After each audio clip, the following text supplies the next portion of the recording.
right. Let's see. Quentin, where you at, man? Let's see, who else do we have with us this evening?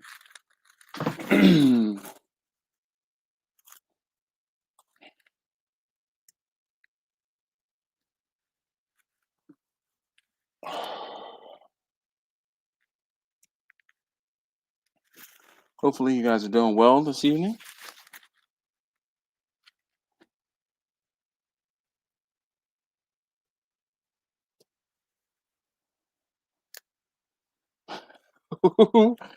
What up? RSG. This is Dash adjacent. uh, mhm. Oh man. Jimmy, how you doing this evening? So it's so weird when it's just me. I'm waiting for a response and there's no one to talk to. All right, I have some green tea and Mountain Dew in this in my cup, and I'm about to add pour a little something into my cup here. This is the special my uncle's go-go juice. Let's see who's here. Scrog. Jimmy said, "What's up?"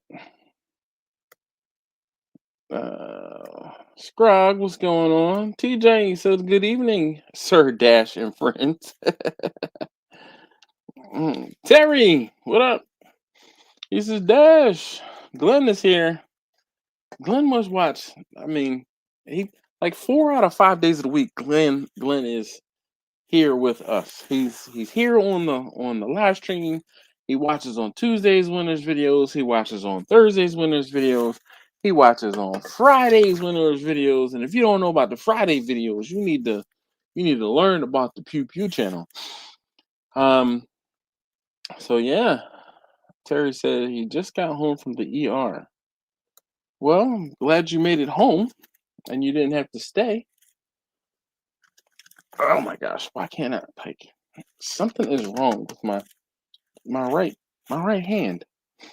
Like it is I say injured, but I did something to it and my freaking hand hurts. And I have it just hurts. It hurts.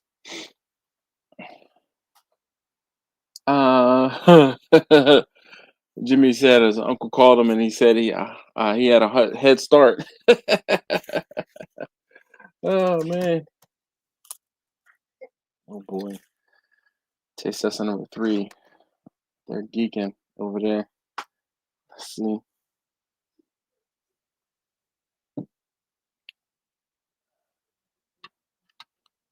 Hey, number 3, can you make sure the back door is closed? Yeah, I can hear it. It didn't close all the way. There we go. Whew. Yeah.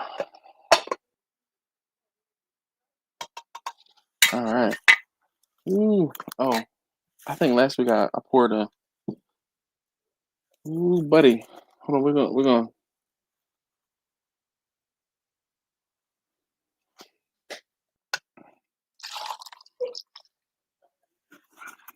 Ooh, that might have been a little more than 8 ounces. Well, I think I was shooting for 6, but that might have been closer to 8. I think the old pour habits don't get old.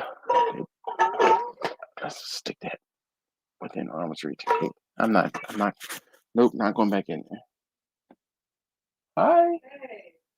So you know that Wawa that you go to is not the closest one. Oh. It's my favorite though. Okay. All right. I'm about to say the one. You know the one on Route 1, right? Washington Boulevard. Yeah. That one's got a less savory element there, though. Yeah, but let me show you what I got. Oh boy. Hold on 1 second, guys. Is it a quarter pound? That is a quarter. Oh my God! I'm about to cut the other. Oh man! Oh my gosh! My household. Sometimes I swear. All right, let's see here. Let me try to catch up on the comments. Chest are bruised and pulled muscles on the left side from what, Terry? What'd you do?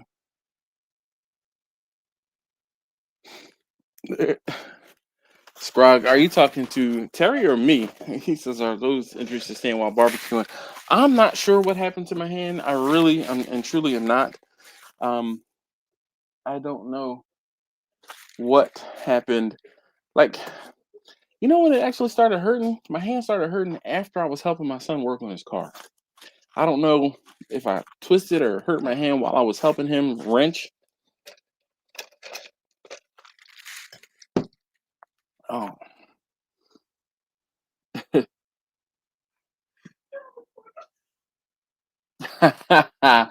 thanks, thanks. I appreciate that. You got jokes. uh,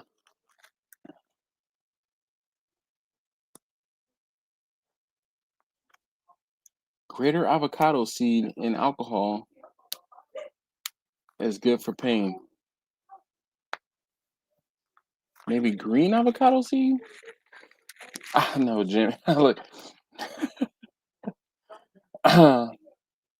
yeah, I don't like I said. So I helped him with his car last week, and my hand has been hurting. I'll say ever since, but it's been hurting for a few days now. And like I said, I don't know what the hell, but I was helping him do brakes on his car. The so it's the vehicle we were working on was an Infinity, and for the rear brakes, you should be able to pop the caliper off and then put the pads in, squeeze it back together, and then I ended up having to take the whole caliper bracket off and then take the caliper off, and it was a lot more work than I needed it to be. Yeah, Scribe said he was harassing Terry. Sean, what up? What up, man? How you doing this evening? Did you replace the thing that you bought the other day yet? I am waiting with bated breath to see like an assembly, a build video, like something. Uh, Jimmy, that's funny. Oh, that's funny. The the side conversations that happen, the amount of side conversations that happen are hilarious from time to time. I did look at that jar though the other day. Actually, it was today. Oh, was it today or was it yesterday? I pulled something out of the freezer yesterday and I looked at that jar and I was like, ooh, maybe I should take. And I was like, do I combine them? Because I have a jar sitting here and I'm like, I think I'm gonna put it in the spot. Like so, I don't know. I've been debating. Nice, nice. Oh, listen, if I cut out tonight on the live stream and it just goes blank, I want to say you'll know why. But for whatever reason, my laptop has decided to kind of, I feel like it's on its last leg and it has started to overheat. And yeah, so what I'm going to do is I'm going to try and open up the StreamYard stream from my phone in an effort to studio. So bear with me one moment.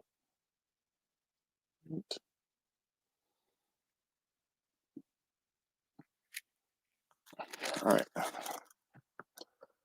Y'all can look at the ceiling fan or something, I guess. What do y'all want to look at? Turn the volume down. Hmm.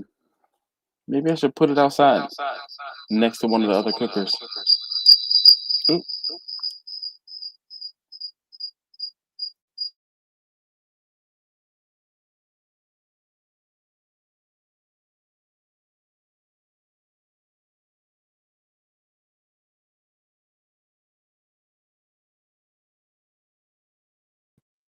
That might. All right. How about now? It is so very loud.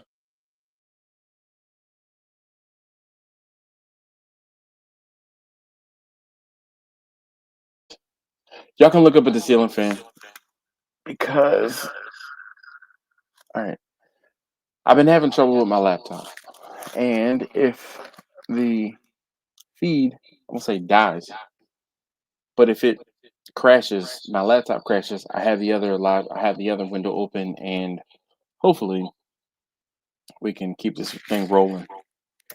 All right, Sean says he's plans on putting it together on Friday and cooking something this weekend. That's what's up. I am looking forward to seeing it. Oh, maybe I should put it like looking at the Eagles. Let's say Eagles something. All right, that's far enough away where I can reach it if I need to. Uh, Grumpus says, hey, dashing everybody. So let's get this straight. Your right hand hurts, and the computer's overheating for some reason.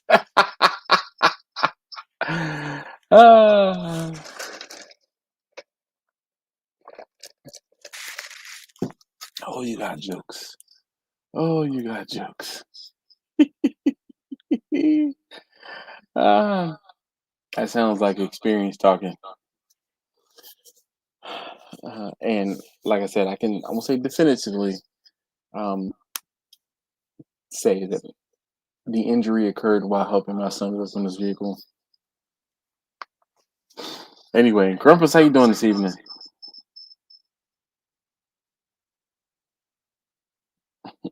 Funny.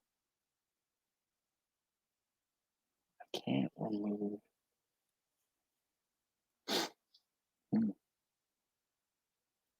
Anybody have any cooks coming up soon?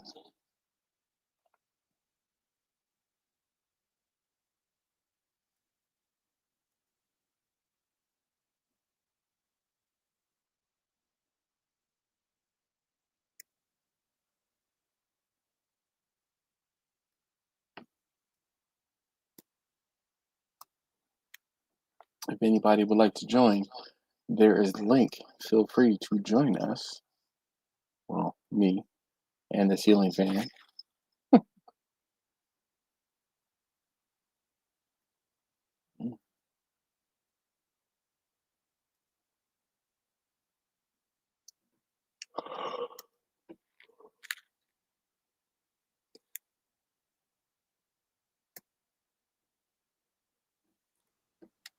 What up, B? What's going on? How you doing this evening? Hanging around. Yeah. What's the deal with your two different cameras? So you might have missed it. What I said was I'm getting an echo because you've got two instances going. Yeah, I can't hear you on that one. my laptop overheated. Oh, your laptop overheated. Yeah. So and that's the fun thing. times. Yep, my laptop overheated, and I have a little fan. So this week has been hard on my laptop because I. All right, where should I been? But on when I did the video, I ended up filming in slow motion, and I filmed a lot of clips in slow motion. And in order to make it work, I had to speed the footage up, and then I had audio files because when you do slow motion, or when I do slow motion, it records like some sort of weird format audio file. All right. So I was hoping that was gonna happen. So it filmed some sort of weird format audio file, and then I had to speed up the video footage, convert the audio file, and then add the audio file into the video with the sped up footage to then edit all of those things together.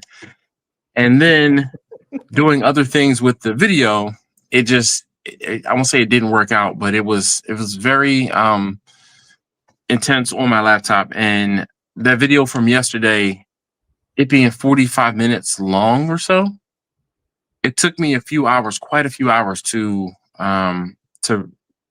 edit, then render. Yeah. So I had a hard time, and it took me until well after 2 o'clock in the morning before it rendered, and then I could set it to upload on YouTube. So, but the entire time, my laptop crashed on me a few different times while I was trying to edit the video, render the video, and I mean, I think it's pretty much just kind of gave up the ghost. So I don't know how much longer I can deal with it. I mean, like I have nothing running on the laptop aside from Firefox, and that's like it's like nah. So, all right, I am not going to be able to read very many comments tonight. It looks like. Hold on, let me see if I can. Oh wait, look. I hate to do that, but I can do this, and then I can actually read the comments. Let's see. Blind man, what up, Dave? How you doing this evening? Oh, look, I was able to do it. All right, I'm trying to figure out how I can manage the stream from my phone because I had to switch to my phone. Family has them hypnotized. We should take a road trip to the garage and check on Vanna. No, it's raining outside, and I don't want to get all wet. Funny guy. Quentin's got jokes. Well, you did put it in the video. It's not that I put it in the video. It was just the way. There. Yeah. What is that? Hypnotic fan blade can cause more accidents from Grumpus Magnum P. Oh, then Grumpus's Magnum PI shoots. That's funny. Oh man, yeah. So I just, yeah, I know, and I've been talking about needing a new laptop and wanting a new laptop, but I just don't have $1,500 for a laptop right now. Can I make a suggestion? Go ahead. It's going to be a subscription, but Shadow PC. But here's the thing. I don't have a PC to log into Shadow PC. Phone, tablet, doesn't matter. No, there's no way. I work from my laptop. Like I have to have a laptop. Okay. I can't use my phone to do the Shadow PC thing. I mean, I did look into it. Yeah. And I would, honestly enough, I would be getting a laptop that had better or like similar or better specs than the virtual machine that they would log into. Because I did look into it and look into what machines you could get. I use it all the time for my AutoCAD. No issues whatsoever. But I think you also have a more robust PC to start with. Doesn't matter. My PC at my office. Let's see here. That one's from 2014. Yeah, but I think I upgraded it to a 1060 video card. I don't even remember what the CPU is. Yeah, we talked about that, I want to say a couple of weeks ago, and I think I have a similar, but mine is a mobile 1060 or 1080 GTX NVIDIA GTX card, and it wouldn't run the other software. Yeah. So I know we've been chatting a lot about computers lately. So let's do this. So tell me about your LSG, because I know you have the Lone Star Girls. You have a 42 cabinet, not cabinet, but a 42. Yeah, the regular 42. So when did you get yours? Oh gosh, January was my first year. Okay, so I got mine not too long after you did, because so I saw the cabinet. I mean, not the cabinets. I saw the 36 and the 42, and then when they announced the cabinet, I ordered pretty much. I was on a cruise last year, and I ordered it. Actually, yeah, I was on a cruise last year, and I ordered it, and I was like, okay. When I finally saw that it came out, I'm like, So. Enrico, this is my kind of talking about tech or talking about the Lone Star Girls pellet cookers. Lou, he's a Dashy Dash. What up, buddy? How's everyone tonight? Yes. How's everybody doing? So interesting. Well, yeah, it just the Lone Star.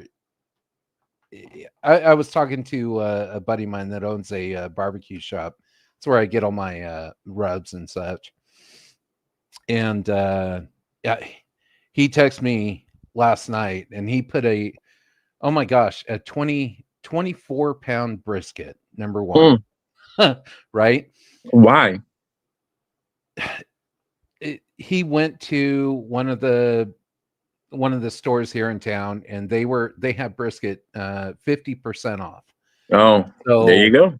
yeah, so I mean, it was pretty much a no brainer. But um, so he texted me and he threw it on at like 4 o'clock in the afternoon, and I'm like, what are you doing? It's like, how are you planning on cooking this?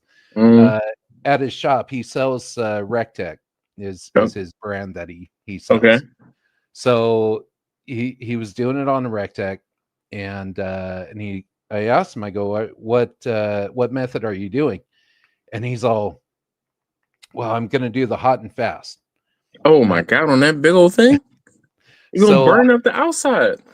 I was like, okay. And I told him, I go, to be honest, I've never done a hot and fast. I've always done low and slow, Correct.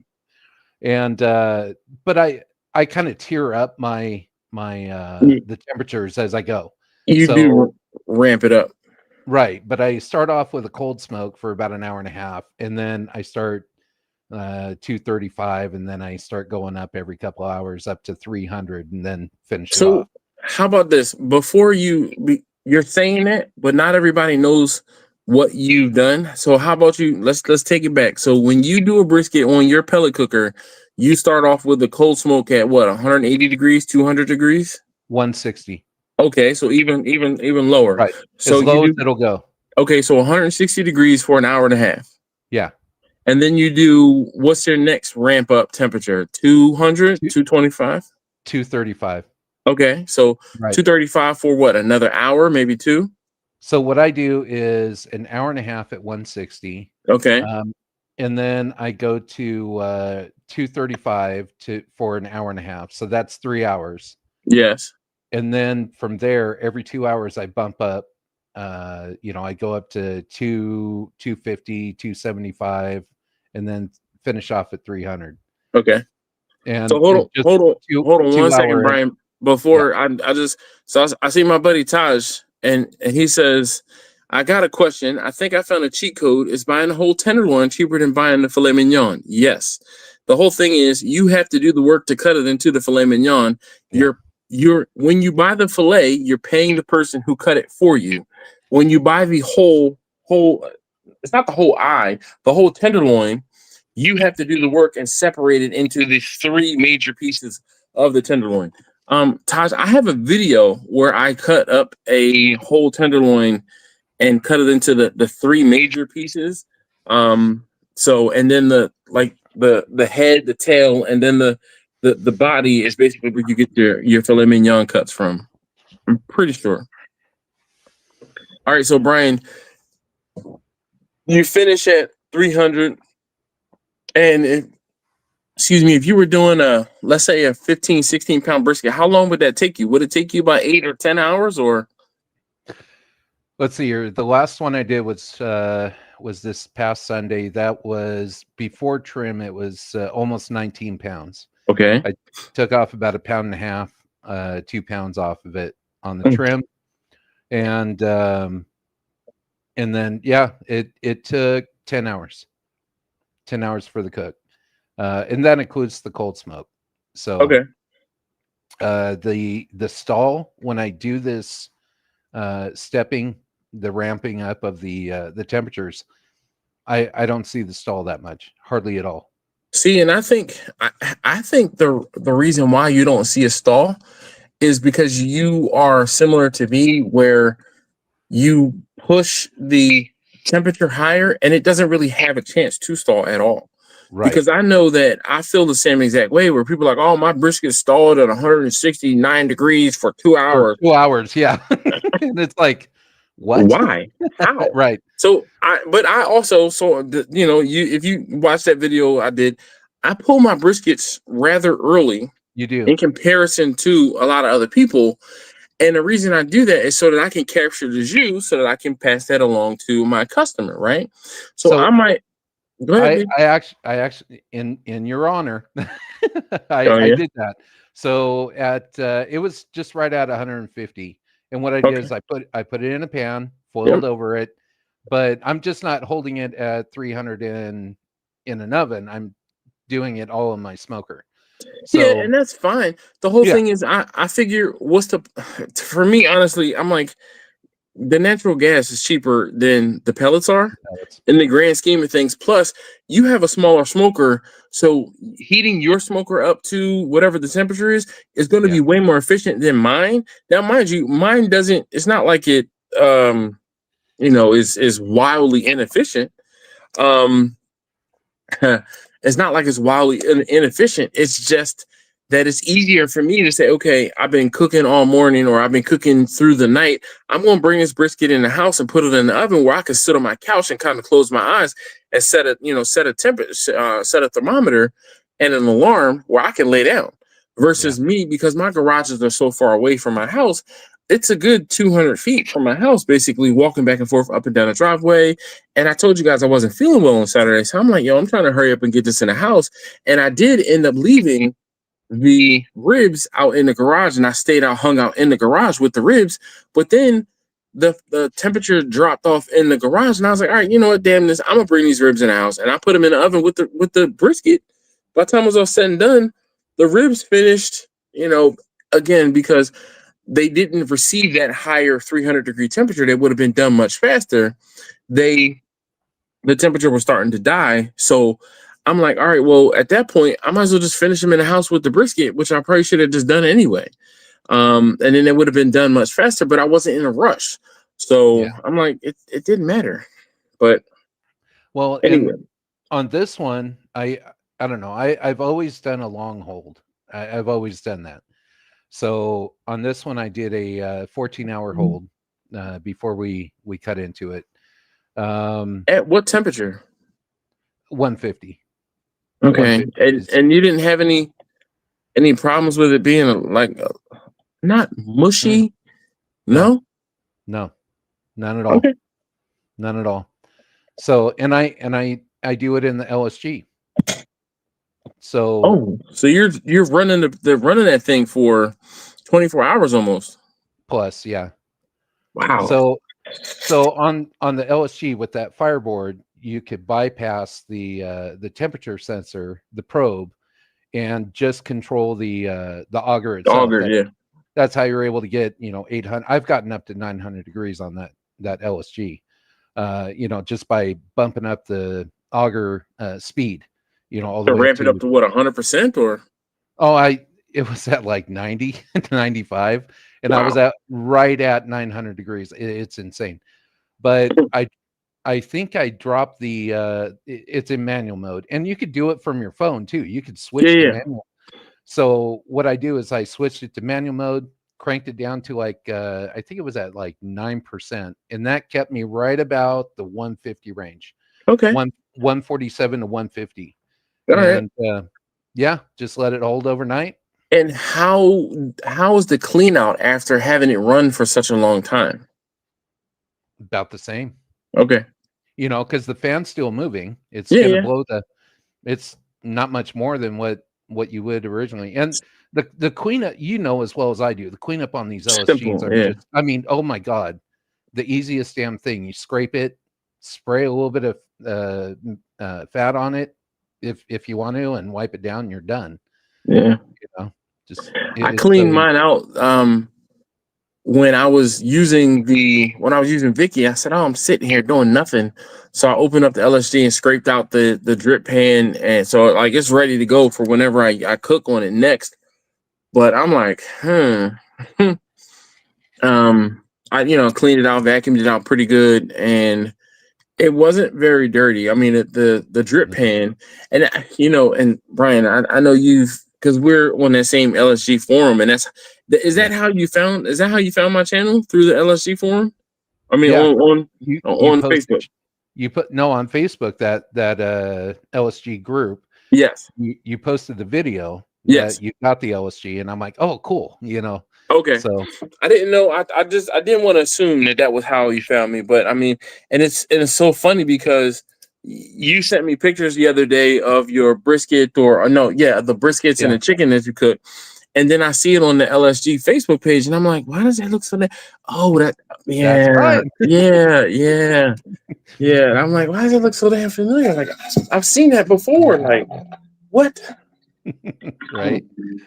Yeah. No, but like I said, my buddy that owns the barbecue shop, oh my gosh, 300, he was doing 300 degrees hot and fast on this huge ass, Brisket. brisket. And he's all text me, oh my god, the point is at such and such and the flat is at such, I mean, he's just totally freaking out. And I'm like, that's that's new territory for me. There's Was no it way. just too high for what he expected? Like the temperature was too high?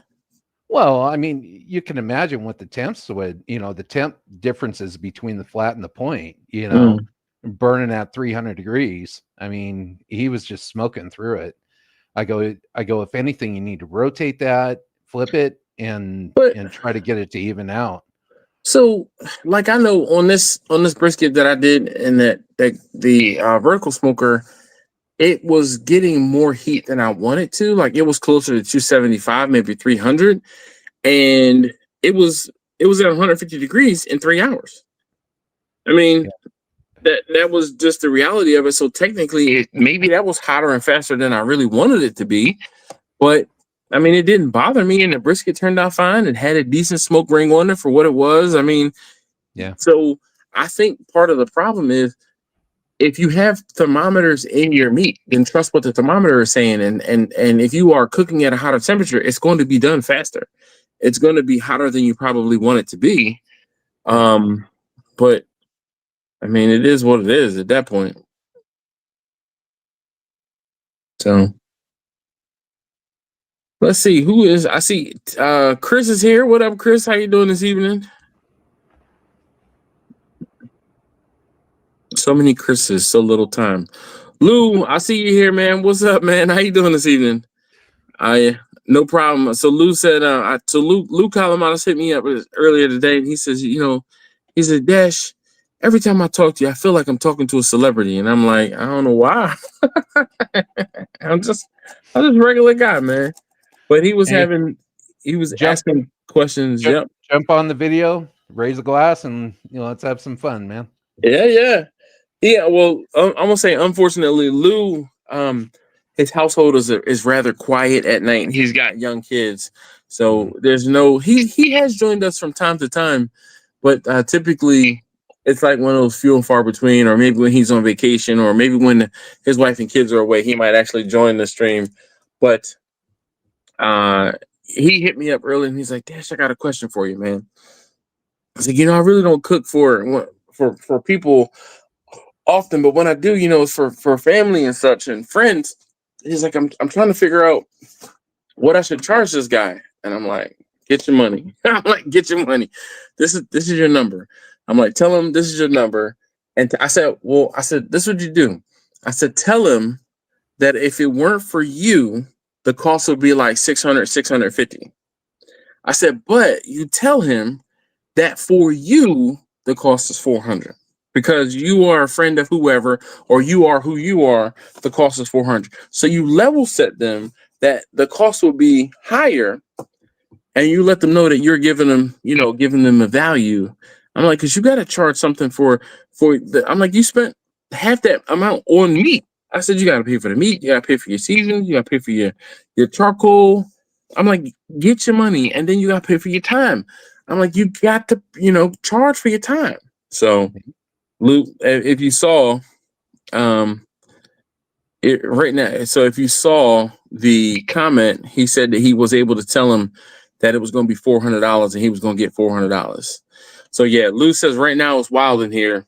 He's talking about his house between his young kids and probably him. Knowing him, he's probably jumping up and down, Right? doing backflips and such too. But Lou's cool, peeps. So, but the whole thing is you gotta say Lou's full name, Lou Calamatis. And most people can't say Calamatis, so I always make it a point to say Calamatis. That's a Greek name. That is correct. Oh my goodness, I need more juice in this cup. Kind of like Katrakis, like my name. Yeah. No, but with that brisket though, the one that I did, yeah, I trimmed it just like you do, and that's the first time I've ever done that. Okay. I am never cutting a brisket the old way again. Never. What was the old way? Oh, no, no, no. So you're when you cut it to serve it. Yes. Okay. Yes. Oh my gosh. So much better. So much better. And I mean, go ahead. I just want to say I get so much pushback when I cut my briskets that way. Because it's against the grain. You know, it's But it's against not what against the grain, it's with the grain. right. But it's against what all the other YouTubers are saying, Can what they're saying in say Texas. Like, conventional wisdom. yeah. And I mean, you know, granted there was only 9 people for the party I did with the brisket and stuff. But I mean, heck, for what, a 16, 17 or 16-pound brisket cooked, 9 people demolished that brisket. It was Well, that's gone. good. Just gone. That says that So, you did something right. well, you know, I've got it down pretty good now. You know, the main thing is it doesn't matter what smoker you have. I don't care if it's an offset, a Rectech, whatever. It doesn't matter. You just got to know your the equipment that you're cooking with, be familiar with it, and you got to know what you can do, what you can't do, and how to get over certain hurdles. That's all it is. You know, I mean, the LSG that I have, I mean, there's certain things that I wish I could do with it, and you know, and I try to figure out how I could get around it and make the same product that I really want. So, What up, Susie? She says hi, Dash and Dash Club. Well, this is we are I'd like to say the SDS barbecue family. Um, oh boy. So let's see. Lou said I ended up charging him what you said, and he's going to pay my fantasy fee. So yes, so this is what Lou was projecting. He was saying, "Oh, I'm thinking I might get him to pay $300," and I'm like, "That's not enough, Lou." And he said, "Well, he might pay 250, and then my entrance fee for the fantasy football league." Lou, that's not enough. That's not enough, Lou. I said, "How much did the briskets cost you?" He said, "Oh, it cost me this amount and that amount." I said, "Lou, let's round it up. It was $200. It was almost $200." I said, "Because by the time you have your charcoal and your seasonings, that's $200, like easy $200, right?" Charge. I said normal wisdom is to say, okay, it cost me $200. I'm charging you 3 times that, right? And that's what the charge is for, especially when it comes to catering. You pay for the food costs, your time, and then profit, right? That's how it is. You take the food costs and you triple it. You get the food costs paid, you get your time paid, and you get your profit, right? So I'm like, Lou, that would be $650 easy. I said, and that's when I'm like, listen, you make him understand that you're giving this to him at a deal. You make him understand by level setting and saying, hey, if this was anybody else, the cost would be $650. But for you, right? When my uncle hits me up and he's like, hey man, how much would it cost me for XYZ? I say, your price is this. Okay. And he knows his price isn't everybody's price, right? yep, absolutely. I want to let him know that, hey, I'm looking out for you. And I mind you, I might say, hey, Uncle Calvin, it might cost you $200 where somebody else is paying $250 right now for a whole brisket, or at least was, right? Or when we met and he gave me the Blackstone, hey, he paid $200 for the Blackstone. I'm gonna get him a brisket that's gonna be enough for that, right? You know what I mean? So look, Sister Toya, uh, look, so she says exactly. Always put listed price in the contract and the discounted price. So she said put it in writing. So she's she's like, nope. She's like, I said what I said. Here it is right here in black and white. Okay. But yes, definitely make sure you let them know what it is. Susie says, hey, Ryan, glad to see you back. Yes. I've always cut it like that for people, separate the muscles and the 3 or so pieces per slice. Nice, nice, nice. Quentin says he's the Big Green Egg Club. Yeah, You know, okay, Lonely Island. I almost bought one. Almost did. Just to play around with it. I've heard a lot about them. Just haven't tried them out myself. So Mm. Look, okay, so look, Susie says, "Hi Dash, hi barbecue family." I want to say that's what we are. Look, there we go. yep. Toya, she says, "Know your worth and charge accordingly." I tell you what, that's one of the hardest things, and it's so. Toya will probably tell you, and I know Toya runs a not a mentorship or like a business mentorship, but like a Consultant. yeah, she's a consultant, but she does more than just consult, right? So it is kind of like mentoring, but she has I won't say not even tips and tricks, but like and Toya could probably tell you much better than I can, but she definitely all of these things are very cliche to say, but it's so very true. When you are starting out, I don't know what to charge. How much do I charge? How much do I need to pay myself? How much do I need to do this? How much do I need to do that? When can I say no? I was telling Lou earlier, I'm like, listen, these people that want to say, oh, I want you to cook the food for me, but I'll bring the food to you. No, no, no, you're not bringing me anything because you're gonna buy the cheapest discounted piece of meat, and then who knows if you keep it refrigerated? Who knows if it's sitting in your car for an hour while you run errands, or who knows how many hours it's sitting in your car while you run errands? Then you bring it home and there's not enough room in your refrigerator for an 18-pound brisket, so you leave it sitting on the counter, and then you bring it to me the next day, like, hey, here's that brisket I talked about. And when I cut it open and open up the package, it smells rancid. Yep. Okay. And then it's like, okay, you bought a 75, 80, $90 piece of meat that you brought to me and you expect me to cook it for $50. No, that's not how it's going to be. So what I used to tell people, and this is for anybody, if you bring me the meat, I'm charging you the same amount of money if I went and bought the meat myself. And that deters people from trying to say, oh, I'll bring you the meat. Nope. If you bring me the meat, it's still going to the price is going to be the price. So you might as well let me go ahead and get it for you, because you can make sure that the chain of cold custody, if you will, is maintained. Did I see Steven is here? Yes. No. Yes, Steven. What up, man? How you doing? I'm on my phone because my laptop overheated and it crashed. So I'm sorry. I'm struggling here. Keon is here. I see Keon. He said, "What up, Dash and Barbecue fam? I am. We on the struggle bus tonight, but I'm trying to get it done. I hope you guys appreciate the dedication. And let's post a comment. Let's from the clipboard. Boom, boom, So boom. here's I'm a question. listening.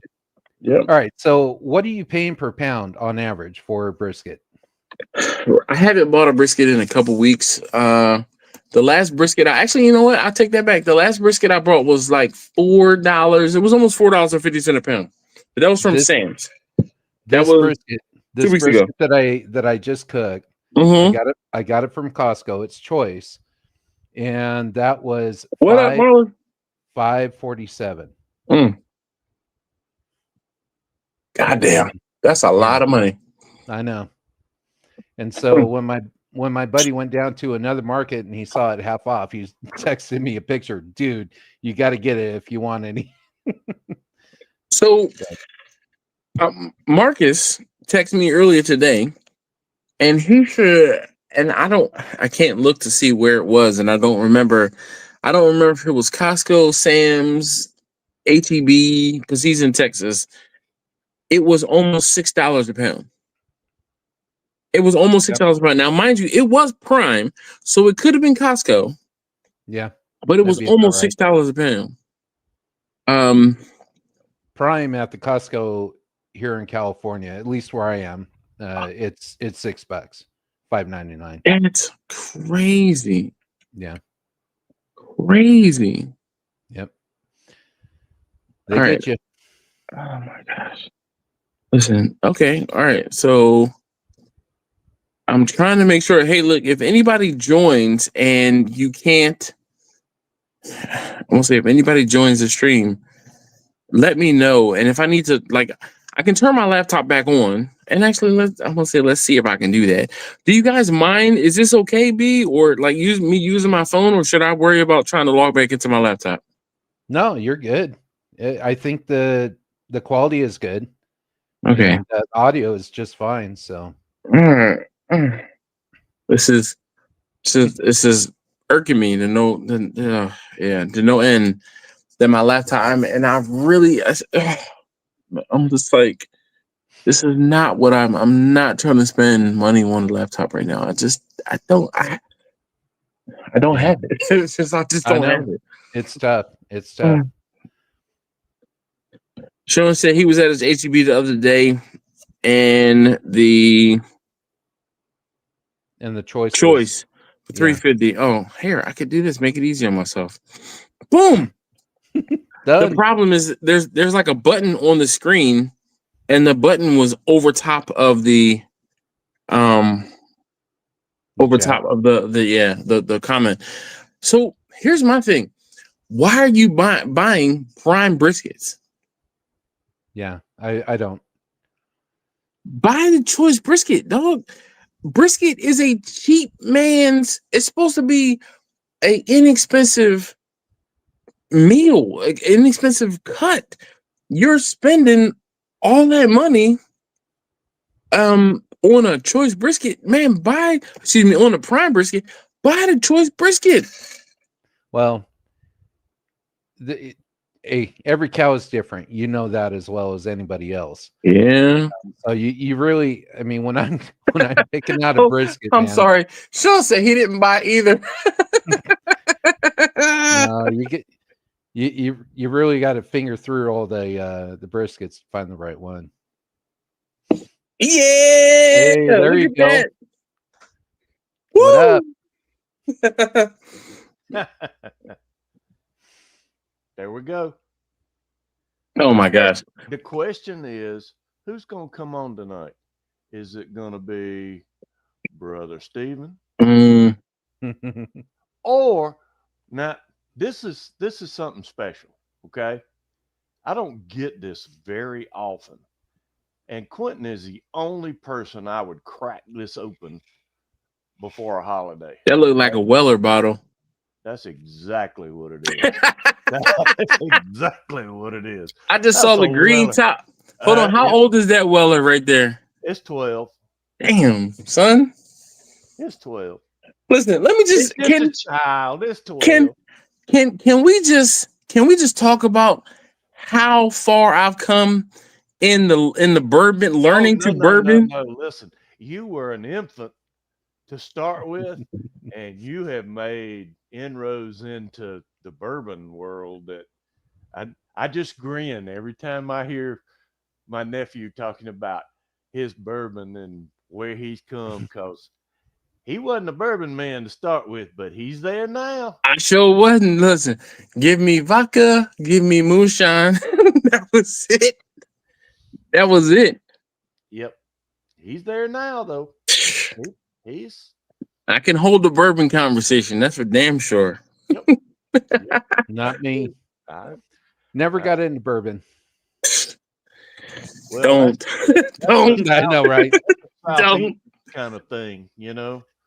Yeah. That's something on this end of the country. You're over there. I'm way over there. From the video, you're over there. You're over there. You're that way. That way. Way over there. All right.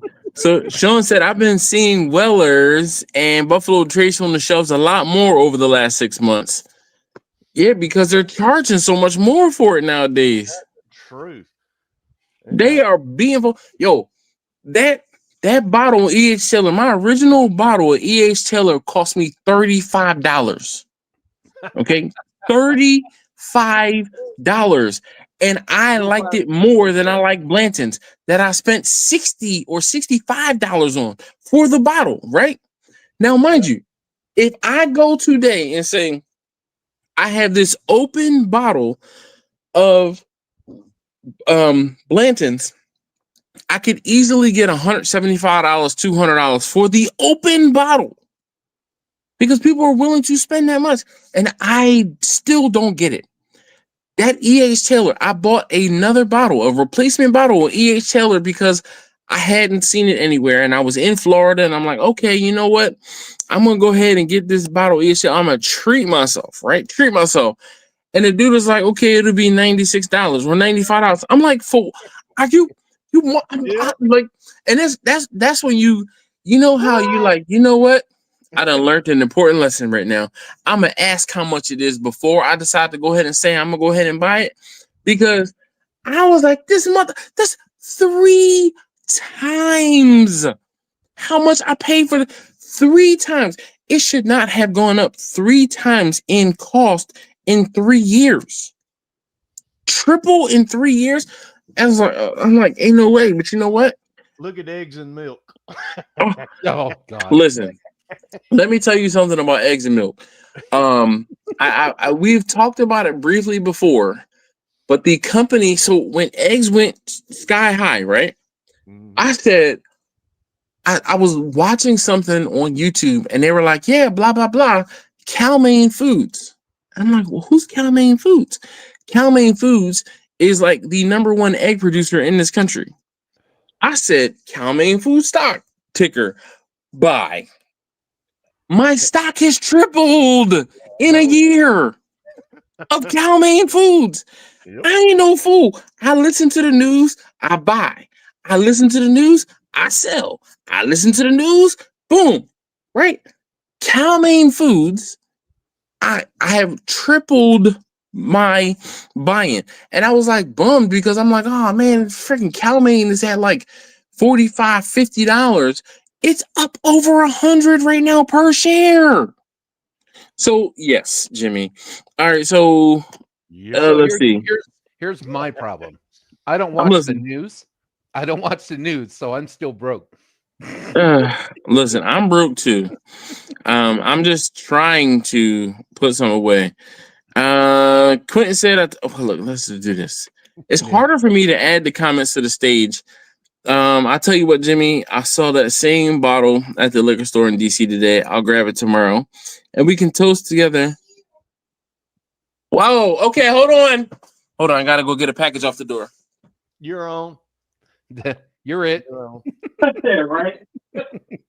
I will save it for next Wednesday.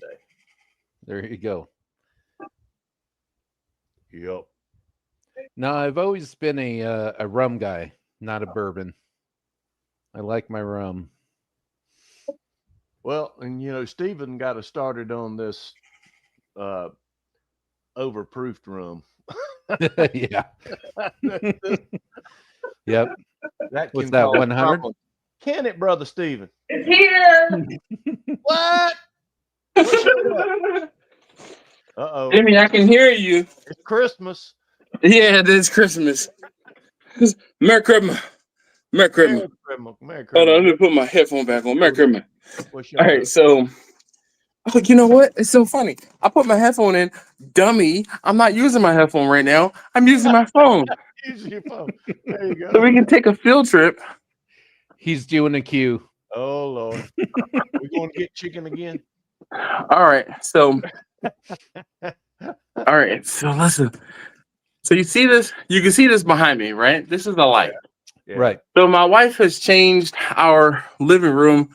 This wall, it used to be white, like the ceiling, but now there's an accent color on it. Hold on, let me. Looks good. I like it. Yeah, it's pretty nice. Yeah. So you can see the difference in the color, right? Yeah. From yeah. there. Oh, here, I could do this. Shut up. Q says field trip to Vanna. No. Okay. So my wife has changed this room around. Usually the couch was against this wall, and she's moved things around in here. But one of the things I don't say moved, but we got new curtains in the family room, and she bought this lamp, right? And this lamp is like a light. So I have it That's set up not right a now. lamp. That's not a lamp. I know, I said it's a light. So I have it set up, and I'm gonna move away from it so you can see. But you can see the colors are flickering, right? Yeah. It's set Yeah, up. to your I have it point. set up right now to react to like the TV if the TV was on and other sounds. Mhm. So you can see it starting to flicker as I talk. Yeah. But she got the light, and she's like, "Oh, I really wanted to test and see if I was gonna like the light or not, but it was kind of expensive. But I really want two of them, one in this corner and one in that corner, right?" And I'm like, "All right, what light is it?" I said, "I'll go ahead and I'll buy the other one." So I bought the other one, and it was one of those things where because we live close to an Amazon hub, I had 6 minutes to buy it before it would be delivered before 10 o'clock tonight. So that was what it was, where she's like, "It's here. Get the light off the door from the step. The other light is here." So Oh, there you go. Set it up tonight. I'm not setting it up tonight. That's Jimmy. Jimmy, have you seen that Hot Rod Drag Week is happening right now? Yeah. Yeah, they're gonna be about an hour north of me tomorrow. Uh-oh. So I'm gonna be about an hour north of me tomorrow. Yeah, I imagine. If There the you go. if the weather is nice enough, I told my manager today, I said, "Hey, do we have anything going on tomorrow?" He's like, "You and I?" No. I'm like, "I mean at work though." So he's like, "No, I don't think so." He said, "You're not about to tell me that you're gonna take some more time off." Well, most of these guys don't know. The video from the past from the drag strip that I put on with the jet car. Yeah. We Ooh. had about 4 different vehicles with that turbine engine in them that came up, including a bicycle that had one on. That was a weird one. Wow. But to see those, and of course it takes 45 minutes to clean the track up after one of those goes down because they sling so much kerosene out the back of those. Oh. All the track down after they go down. But in the dark, that is really something to see. So if you guys have found me on Facebook, look at that video on it, because that's a real cool video that was shot live with the phone walking up that car. All right. I got somebody new to the. I don't know. We're gonna see. Hmm. All right. Omnibot. Uh-oh. Omnibot. What's going on? There you go. Nothing much. What do you have know- to add to the barbecue conversation? We talking about food. All right. Bye-bye. Yeah, right. Try again. So, Well, I think that's probably because we've been talking tech in some of the. well, I couldn't. I didn't even wait for it to say if it was boobs or booze. So, Doesn't matter at that point. Well, booze, yeah. So that does with matter. with Dash, with all the IA stuff that's coming out, have you played with any of that lately? I have definitely used it to help me with descriptions on videos. I've used it to kind of give me not timelines, but like overviews. Yep. It's just my barbecue videos. I suck at I'm going to tell you what's going on and tell you like a little tip or a trick. So AI is not going to be able to tell me how to tell you how to do it. Right. But for the pew videos, it has come in handy, and it has been helpful in, like I said, creating timelines and descriptions. So Yeah, Omnibot, if you're still listening or want to join back, feel free to try again. But the whole thing is, I'm not just letting anybody on. And if I can't see your face and you're hiding behind something, I'm more prone to want to get rid of you. So that's what it is. Nothing personal. So JT had that comment. Hey guys, love the live stream. I'm looking for a good starter smoker on a Yep. budget. Are you looking for what are you looking for? Like a pellet grill, or are you looking for an offset? What kind of Charcoal. And right? Because most here's the importantly, thing. what's your budget? Yep. So not only that, but this is the time of year to be looking because barbecue season is over and you can Yes. find deals Deals. on different cookers because they're out of season. I know I looked at a griddle from Sam's the other day. It was like $200 off. And I'm like, I just bought that damn Blackstone, but the Blackstone I have doesn't have a hinged lid. It has a cover. And I'm like, is that like, do I need to spend another $300 because it was on sale for like $300? I'm like, do I need to spend another $300 just to get a hinged lid? And I'm like, no. But you can find, like, sometimes if you find go into a Walmart or a Lowe's or Home Depot, they're trying to get rid of that inventory for the summer, the barbecue season. So now's a really good time to look for stuff, and it really is about your budget. Like, is your budget $200 or is it $500 or is it $1,500? That is going to be what's determining what and everyone's saying the same thing. So, Quentin says, what's your budget? And JT 500 or is it JTHMZ says $500 or so. So for $500, you can get a decent cooker. Yeah. Quentin Camp says, how many chef people would are you be a cooking good- for?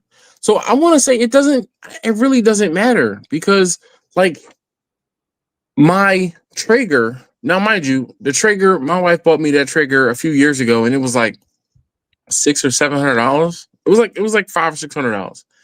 And it's one of the smaller Traegers. I get work done on that Traeger, and the prices of different pellet cookers and other smokers have come down in that time. For $500, you can buy a very, very capable cooker. Very capable cooker. You could even, if you're into stick burners, you could definitely go down and get a stick burner for $500. True. You can you can go to Academy and get the what are those Old, cookers?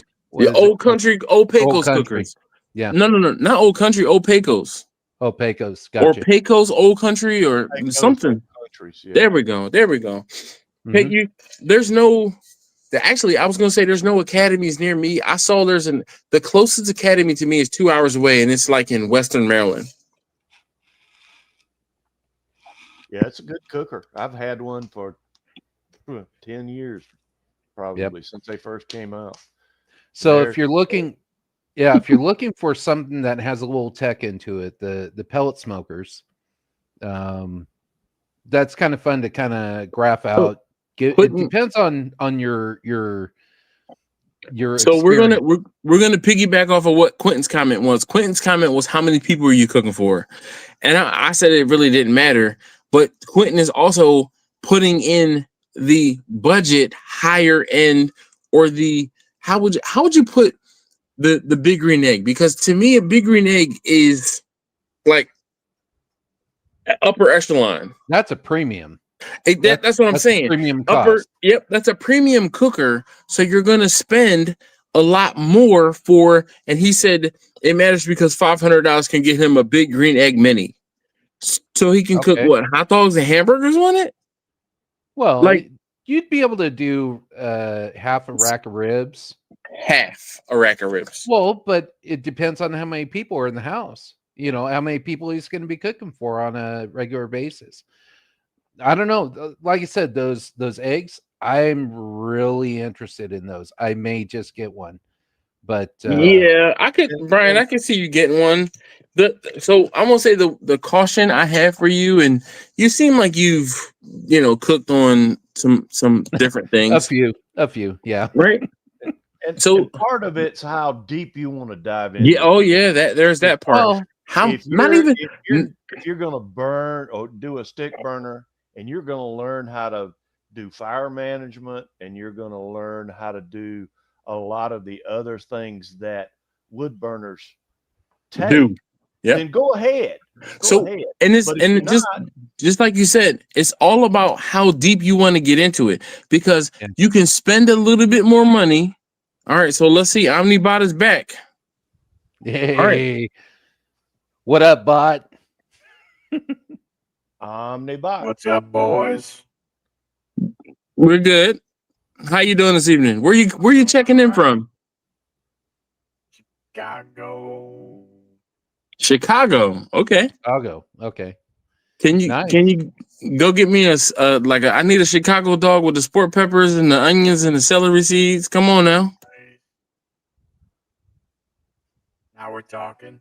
All right. There you go. So let me ask you this, and this is a serious question. All right. There you are. Why do you need the helmet and the voice disguise? All for fun, my friend. You said what? I'm sorry. All for fun. All for fun. Okay. I mean, listen, you see I'm quick on the to kick you out, so just keep it pertinent, please and thank you. I got you. All right. Like I said, it's nothing personal, but because I can't see who you are and I can't hear your voice, if you only knew how many trolls I get on this live stream every now and again. So I gotta protect myself and my barbecue family. So like I said, it's nothing personal. All right. Understood. Copy that. If you check the chat, I think Q's got it nailed down. It's not. No, I don't think it is. No? Nah. Okay. I see it. So Fat and Happy says the Oklahoma Joe offset is $350. I know you can find, and if you go out there on Marketplace or other places, you can find used cookers. Yes. And I know I bought a used Oklahoma Joe for $100. So let's see, Omnibot, tell us who you are and what you do and what you're cooking on. I got myself a little charbroil grill. All right. Nice. Like the little bullet smoker? Yeah. That's what I started on. Yeah, she does everything I need. What do you cook on it? What's your favorite thing to cook, I guess? Some good old steaks. Some chicken. What kind of steaks? There's a full bird in that bitch. All right. Right? Yeah. It's good. Smoker. Yeah, it is. It's finicky, though. You got to fiddle with it. Yeah. He's fussy. It's definitely like a woman. Damn right. Hey, but with anything else, like I said before, you just got to know your equipment, and you got to know what to do, when to do. You know, again, let me say it again. What you're on. Let me say it again. Like a woman. Oh yeah. Right. Mm-hmm. So Omnibot. All right. So can I get a real name, even if it's just initials or something? Come on now. All right. Say You less. don't know the Omnibot. All right. I'm just you know. I'm from the 1980s.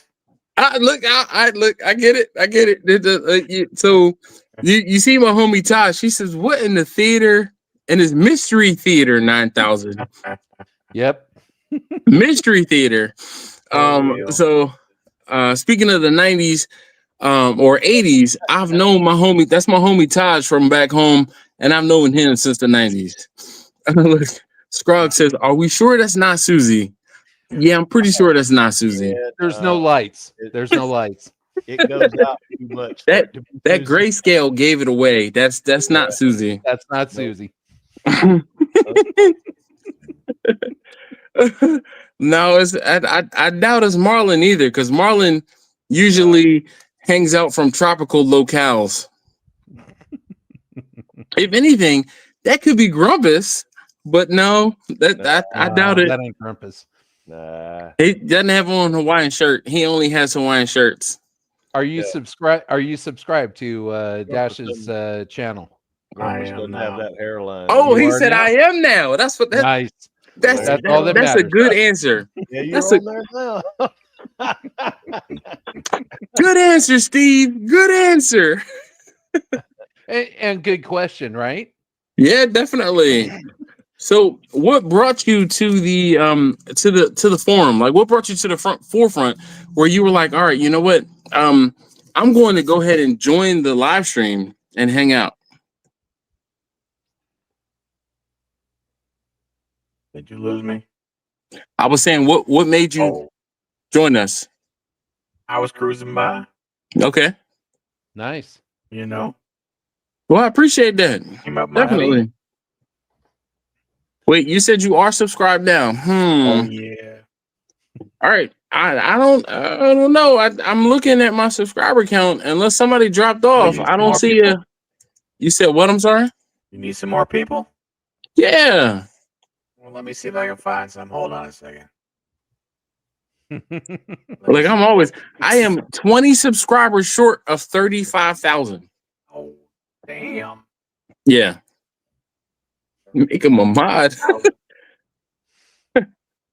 Killing it. I'm not. No, I'm definitely not killing it. Killing 35,000. Listen, if you knew how long it took me to get to this number, it is not killing it. I am a humble dude. I humbly post We're videos down- on YouTube. We're Seriously. down to earth people. Down Yep. to earth people. I'm just a regular dude who has a crappy laptop that is about to die Yeah. that I edit videos on. And I mean, now mind you, I did invest in some decent cameras, so the cameras look good, but everything else, it is bubble gum and duct tape for sure. And Bellwire. Listen, I Sound like you've been in South Carolina.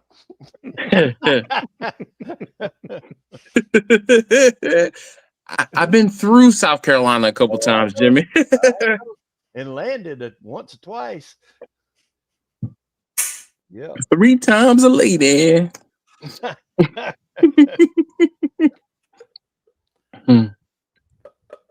So I've got a problem. My cup's empty. Mine is too, but I know better. Bless your hearts. Nope. Let's get fixed right now. So, Omnibot, what are you drinking on? Oh, that look like a beer or a soda. That's a little Modella. All right, I'll take nice. it. I'll take Love it. Modella. I'm not a beer person, but I'll stomach down a Modella anytime. Stuff. There's your California showing, Ryan. What Right? you got a handle of Jameson? What is that? What was that? You said you got a handle of Jameson? Brian, what you drinking? This is Captain? You betcha, Captain Morgan. Nice. That's my my favorite. Stuff. We were talking earlier. Everybody else is into bourbon, so they started the bourbon talk. Not tonight. Not tonight. Yeah, not tonight. We are. Oh, but we were talking about it. That's right. We were talking about it. Yep. Oh, that looks like I'd moonshine. show you a jar, but it'd be empty. Sorry, Omnibot, Ford or Chevy? I got me a Chevy. There you go. He's getting better and better as we go along. Chevy 9 Z28. Z28. Okay, all right. Nice. Okay. Yeah. I got a No Ford, trucks? too. I No got a Ford. trucks? Which Ford do you have? I got a 96 F250. All right. Okay. Yeah, The she's 5.4 ugly, but she runs. or a diesel? It's a inline 6. Ooh. Okay. She's an old beast. She still runs. Yeah. How many miles on that Ford? She got 150-ish. That's it on the 96? Yeah, we take it easy over here. I had a 64 Ford with 3 on the tree, inline 6. Nice. Missed that truck. That thing was a tank. Susie says she thinks Omni is Taco. What's that? So we have I'm gonna say a mascot, but Taco is our mascot. Taco's a Chihuahua. Oh, So Dash, that little white Jeep's only got 78,000 on it. oh my God. Oh, That's a 95. wow. my 2022 ID4 has almost 105,000 miles on it Oh, now. I know. That's because you drive it to death. No, not to death. We just drive. It's a commuter vehicle. Yeah, it commutes down 95. It Yeah. the last time it commuted down 95, it was on the auto train. Mm-hmm. It didn't commute down 95. My wife's van has commuted down 95 the last time. So Everybody in chat is just going bonkers trying to figure out who Omnibot is. look, I'm gonna say Popping in. yeah. Mm-mm-mm. So, all right, here's a question, Bot. Is this the first time you've ever been to the channel?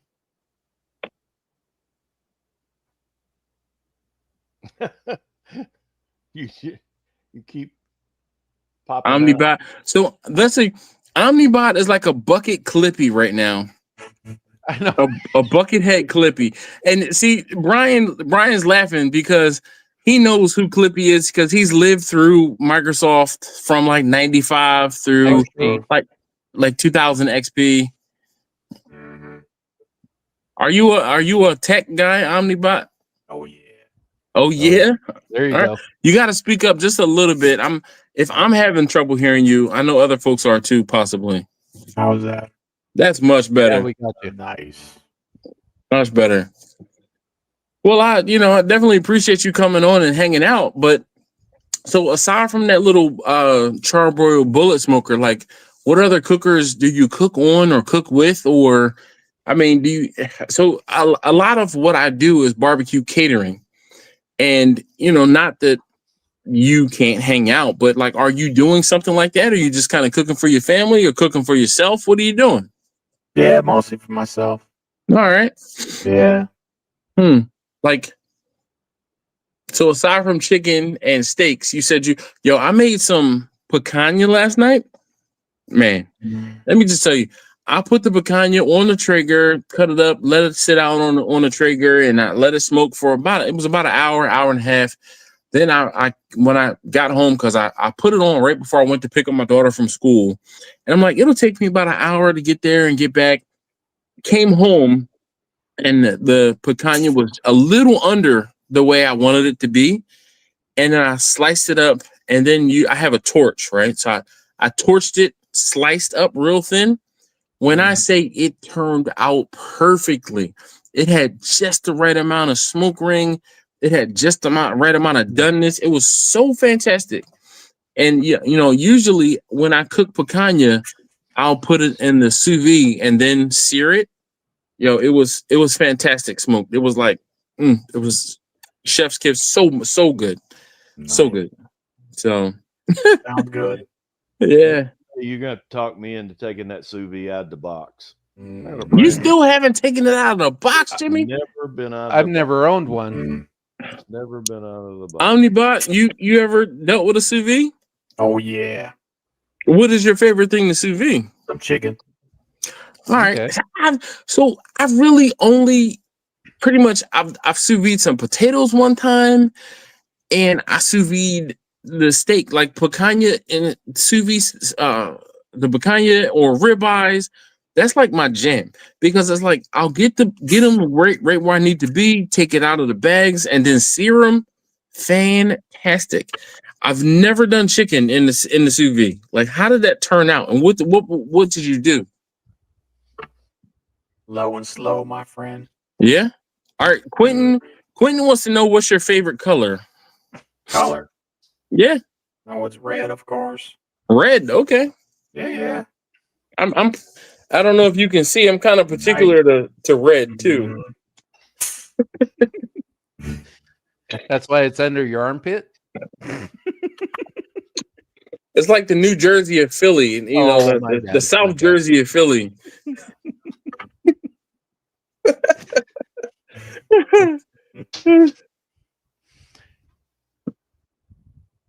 Man, oh man. I'm trying to get my friends. They're just a little slow right now. Yeah, it's all right. I'll wake them up. All right, so Susie says request. Hold on. But could you please show up every week as you are as a bot? Sure. All right, so I will tell you the grand scheme of it is that I do this live stream, or we do this live stream, and I say I, but I am only the host. It is a collective. It is a we. So every week at 9 p.m. Eastern on Wednesdays, I do this live stream and I open it up for everyone to come in and we can talk about something barbecue or barbecue business related. And you are more than welcome. You have an open invite. Again, I do apologize for me kicking you off the first time, but you understand why, right? Understood. All right. So, but you are more than welcome to join us. If I'm live more often than not. I can usually count on one hand how many times I miss a Wednesday night live stream in the entirety of the year, typically around Thanksgiving and possibly around Christmas, due to when, of course, I'm cooking for the majority of my customers, because Thanksgiving I'm busy and I do all of the non-turkey things the Tuesday into Wednesday or Wednesday. And then I do the turkeys Wednesday into Thursday. So that's usually why on Thanksgiving Eve, I'm typically not doing the live stream. So how many turkeys do you typically do? I have a hard stop at 16. Yep. Wow. I have a hard stop at 16. This year I did 14 turkeys and a turkey breast. Or last year, I'm sorry. In the Lone Star Grill cooker. Well, you got the room for it. Definitely. But you know what's crazy is I ended up welding the ability to put a rack a little bit lower. And I had 8 turkeys on the top rack. And then, so it was 8, so 10, 12, and then another 6 on the lower rack. 4 on the lower rack. But so if we're counting like the 4 racks that I have, like from 1, 2, 3, 4, just under the top, under the 4th rack and the 2nd rack are where I had the turkeys in the cooker. So George says, "Good evening, good peeps. Sound a lot better, Dash." Yeah. So George was concerned. From the video yesterday, he's like, "Man, you don't sound so good. Are you going to be able to do the live stream?" The live stream. I'm like, "Yeah, I'll be good." I said that video was filmed on Saturday, and I felt better afterward, like even after Saturday. Oh, let's listen to this. Susie said, "I catered for 200 on Saturday. Didn't smoke anything, and then chicken, spaghetti, salad, rolls, banana pudding, drinks, etc." Susie, hold on. This is a heartfelt Susie. She's busy. You have my address, and if you don't, you have my address, Susie. Send the banana pudding to me. Send me some banana pudding. All right. Don't look. I asked first, okay? I don't care about what Brian said. I don't care about what Jimmy said. And he new here, so he can't get none just yet. Hey, okay. Let me say this. I'm not an Eagles fan.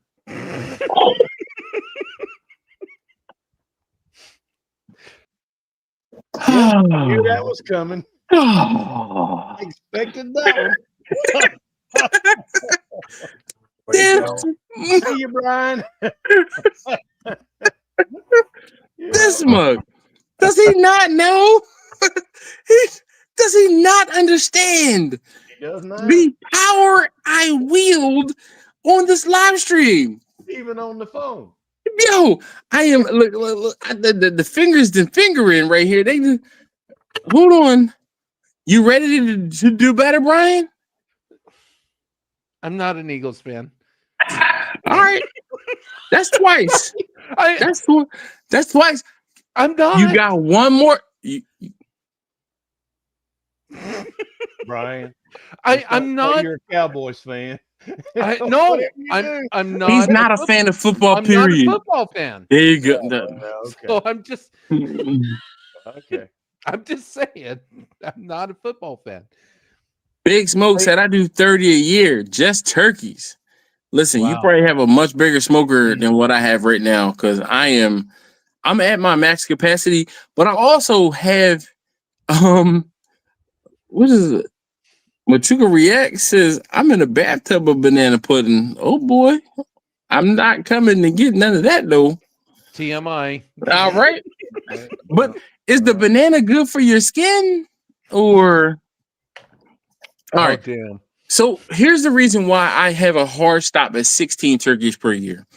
1 year, and this was probably 2014, 2015. I said yes to everyone who asked me for a turkey. And that actually, I'm sorry, it was later than that. It might have been 2016. I said yes to everyone who asked me for a turkey because this was when I was still getting kind of started. Getting established. Yep. And I ended up cooking 23 turkeys that year. 23. And that was in Bessie, my wood burning, 250 gallon, 275 gallon offset, or not offset, the oil tank cooker. And what ended up happening was I got sick. I ended up getting pneumonia and bronchitis, or not pneumonia, bronchitis.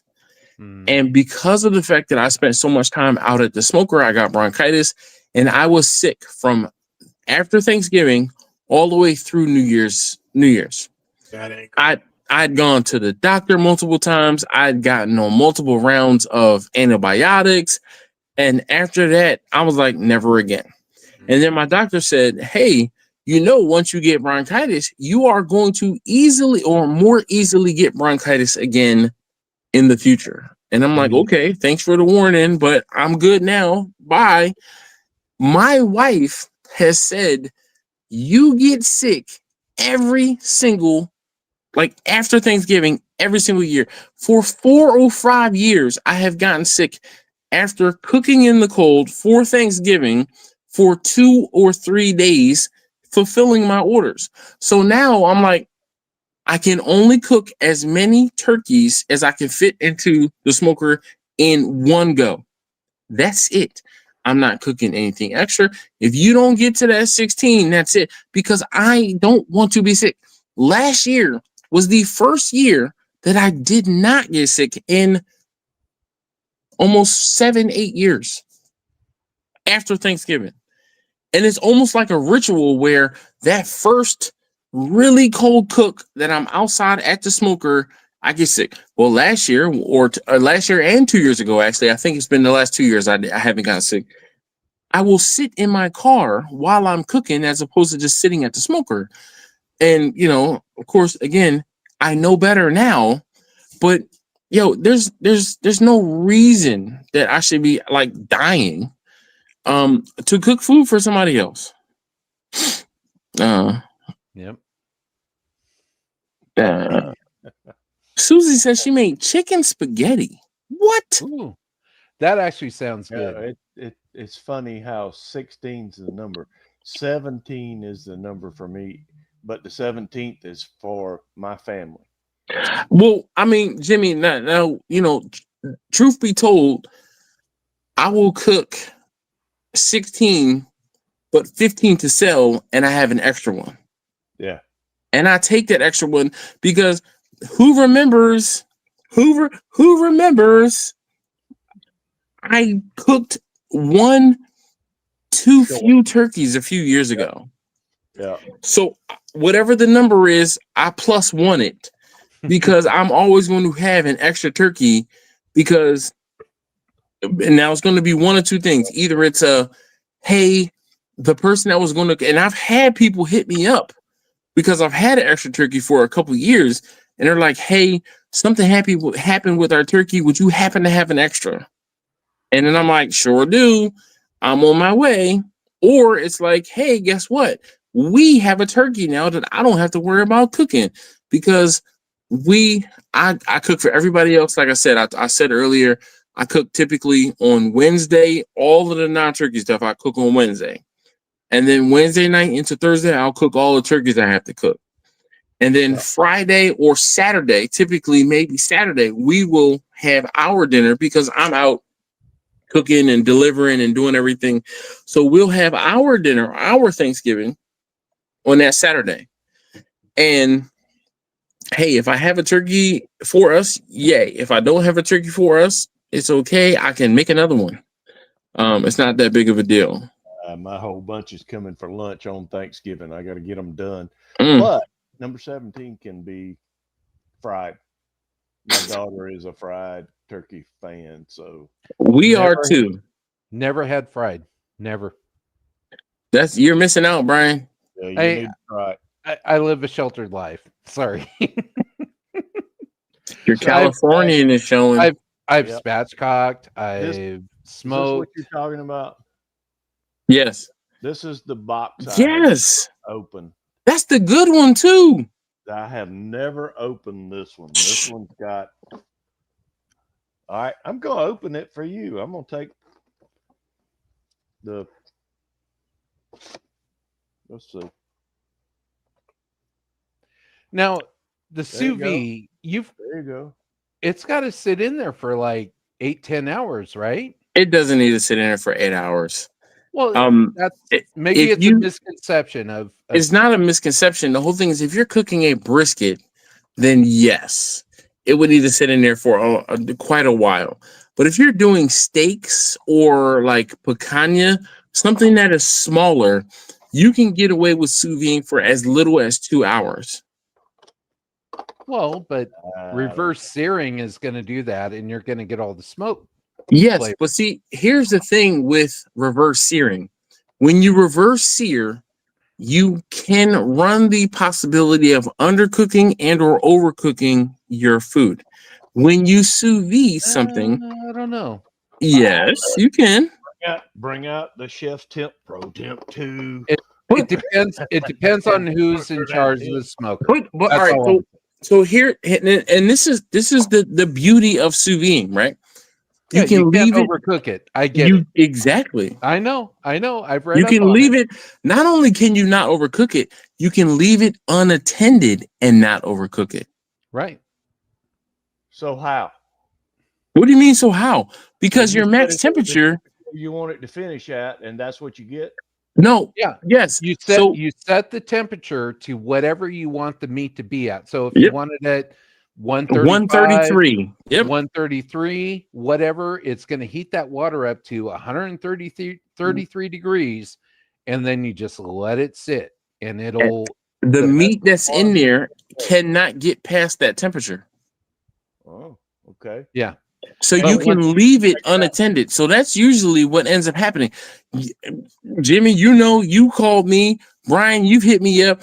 I have so many other things to do in the afternoons, in the mornings, during the day, when I run my errands, do whatever. I can say, all right, you know what? It's 2:00. I'm going to set the sous vide for this temperature. I'm going to go run my errands, pick up my daughter from school, come back home. When I come back home, it is at that perfect temperature. Or temperature. Come on, Jimmy, say it for me. Temperature. Temperature. Okay. So I know that when I get home and I need to do the finishing touches, that's all I have to do. Is sear it. Out of that, that's what I was going to say. After that, you pull it out, you sear it on a grill, or That's it. And That's it. What about the bacteria? What Because- bacteria? No. If you're doing chicken and stuff, you've got that 140, Okay. 145 range. So do you know what oh my gosh. What is it called? See, all of that's why you just watched me open the box for the first time. And All that's right. been sitting how So- long, Ash? It's been all in right, there a so while. let's oh my god, why can't I think of the name of this? It's a specific term. Okay. All right. So Brian, have you been through a Serve Safe certification? No. All right. So here's the thing. When you are trying to kill bacteria, and bacteria are like humans, okay? Bacteria can only stand to be at a specific temperature for so long before you're like, all right, you know what? Damn this, I'm out. Okay. Right. The whole thing is bacteria can stand to be at 165 degrees for X number of seconds. Okay. Okay, But- that makes sense. But what happens is if you hold a temperature of, let's say, 135 or 140 degrees for a certain period of time, guess what cannot hold at that temperature? Yeah, they The give up. same I get bacteria. it. I get it. What did you say, Omnibot? Chicken. He said Chicken. Yes, for chicken. But there's For sure. not homogenized. What is the process of? There's a process of holding milk at a specific temperature, and I can't think of the damn alcohol. Urgh. Oh, cheers, buddy. I know. It's It's but holding milk. in homogenation, not homogenation. homogenized. What the hell? Pasteurizing. Pasteur. Thank you, culture. Louis Pasteur. Louis Pasteur developed Mhm. a process of holding milk or other things at a certain temperature for a certain period of time, and the period of time is not the variable, but the period of time of holding the whatever is at that temperature kills all bacteria. Preach It's it. pasteurization, but at a lower temperature for a longer period of time. Mm-hmm. That's what sous vide does. So Okay. that's why you can sous vide chicken at 130 degrees or 135 degrees for, let's say, 3 hours. Okay. And that will kill all bacteria because the bacteria can't live in that environment for that period of time. Thank you, Omnibot. Coming in clutch. Appreciate you. The robot delivers. Pound. Are you our new AI? For sure. All right. There you go. There you go. Now, for me, and I know it's a convenience thing, and that's why I've got a damn pellet grill, right? Yep, For yep. convenience, because I don't want to sit and I've never learned, nor have I got the So, ambition to. Brian, I'm gonna head you off the pass. It's called multitasking. I get it. But the flavor, I don't know. Because the whole thing is you got to remember that you are searing your meat, whatever it is you're cooking, to give you that mouthfeel, that bite at the end. You don't get the smoke. Yeah, You don't get no, that trust flavor. me. I completely agree. You don't get the smoke, but it's not about the smoke all the time. Oh, don't even go there, buddy. No, it's not. Just Okay, here's the reason it's not about the smoke all the time. My wife could do with or without the smoke. okay. Everything does not have to be smoked. For most people, or for some people. Everything doesn't have to be smoked. Mine You could- do For not some have to people put are everything in the smoker. Just because it Why can be not? smoked, just because it can be smoked, doesn't mean it has to be smoked. Maybe it should. Good point. I am of the vein of I will cook on my grill, my smokers all the time. But like today, I was like, oh, you know what? I'm gonna put. I took out some chuck roast from the freezer. I'm gonna put the chuck roast in the Instapot and make a stew. And my wife said, "So you're gonna make beef and potatoes again?" And I'm like, "Again?" She's like, "We just had picanha and potatoes last night." I'm like, "And it's a different cut of meat." She's like, "But it's beef and potatoes again." And I'm like, "And?" She's like, "But it's beef and potatoes. Like, we can't do something different." And I'm like, "I took meat out the freezer. We have a whole bunch of steak in the freezer. We have a whole bunch of beef in the freezer. I'm gonna say steak. We have a whole bunch of beef in the freezer. I don't care whether or not it's beef again. It doesn't matter to me. But B, I'm telling you, it's not just you who you're cooking for. It depends. It depends on your family, what they want, True. this and that. You're- I mean, I'm just saying. For me, I don't know. Omnibot, do you do a bunch of meal prep, or do you cook a bunch for you to have multiple days in a row, or are you like, I gotta cook something different every day? Oh yeah, that's what Sunday's for. Okay, all right. Look, Sundays for me, that's for the pew pew, and I'm on the range on Sunday. You're working. You're working, so you have to. Yeah, true. So what do you meal prep enough for like all week, or like 3 days, 4 days? What do you do? Yeah, a couple of days. Hi, Linda. Hey, Linda. I'll tell Linda I was talking about her today. I told Mrs. Dash that Linda and her were going to get on a live stream together. Yeah. He told his wife today that you and she were going to get on live stream together.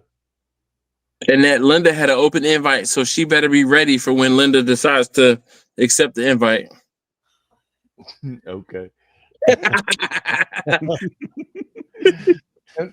Look, and probably the last thing, we've already discussed the trouble it would cause if. Oh, I already know. It's now just you're talking about putting our wives together. They listen. They didn't met it. They didn't met in person, Jimmy. Oh, so I know they have.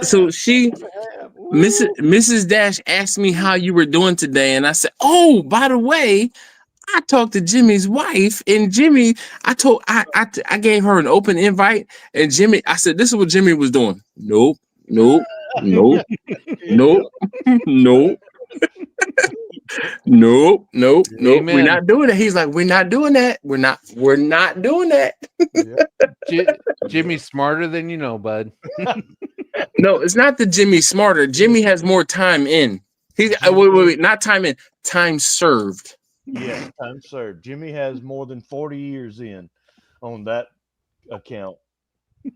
I could have served less of a life sentence already. So. Ooh. Hope she's not around, man. No, she's you can tell. Well, Jimmy, it depends on what state you're in as to if that would have been a life sentence or not. That's true. That's true. Oh my goodness. I don't know. All right. So have you sous vide like a ribeye? Yes, and it's turned out fantastically.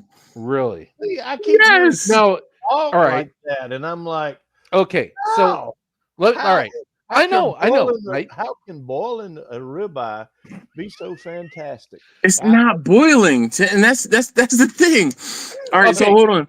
TJ asked, "What do you generally charge for a turkey?" I think last year I charged $75 per turkey. Now, mind you, my turkeys were also 13 to 15 pounds in size. I was not cooking like a 20-pound turkey. Okay, so here's my question to you about I'm still wrapping my head around the sous vide. To be honest, I mean, no, I'm sorry. I get it. You're fine. Come on, B. No, I'm curious. That's why. Yeah. So learning, right? Yep. Would you prefer a sous vide and then seared ribeye, or a reverse seared ribeye? So I'm going to tell you this. You probably have had more sous vide steaks than you ever think you have had. In the restaurants. I get it. Yes. There you go. I know. What'd you say, Omnibot? For sure, skull. Yeah. So here's the thing, though. I've always been able to produce a better steak than what I get in the restaurants 99% of the time. I don't disagree.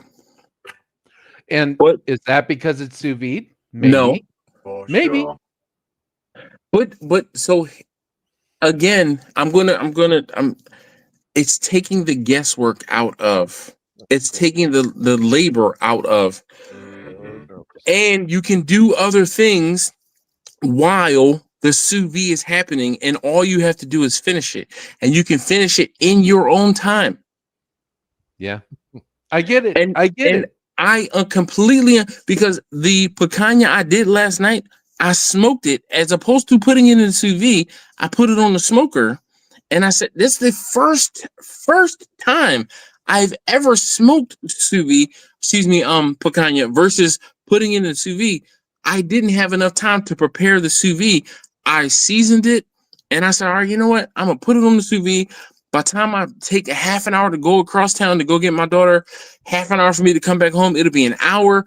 I put the Traeger on 180 degrees. I said it should be about 110, 120 degrees when I get back.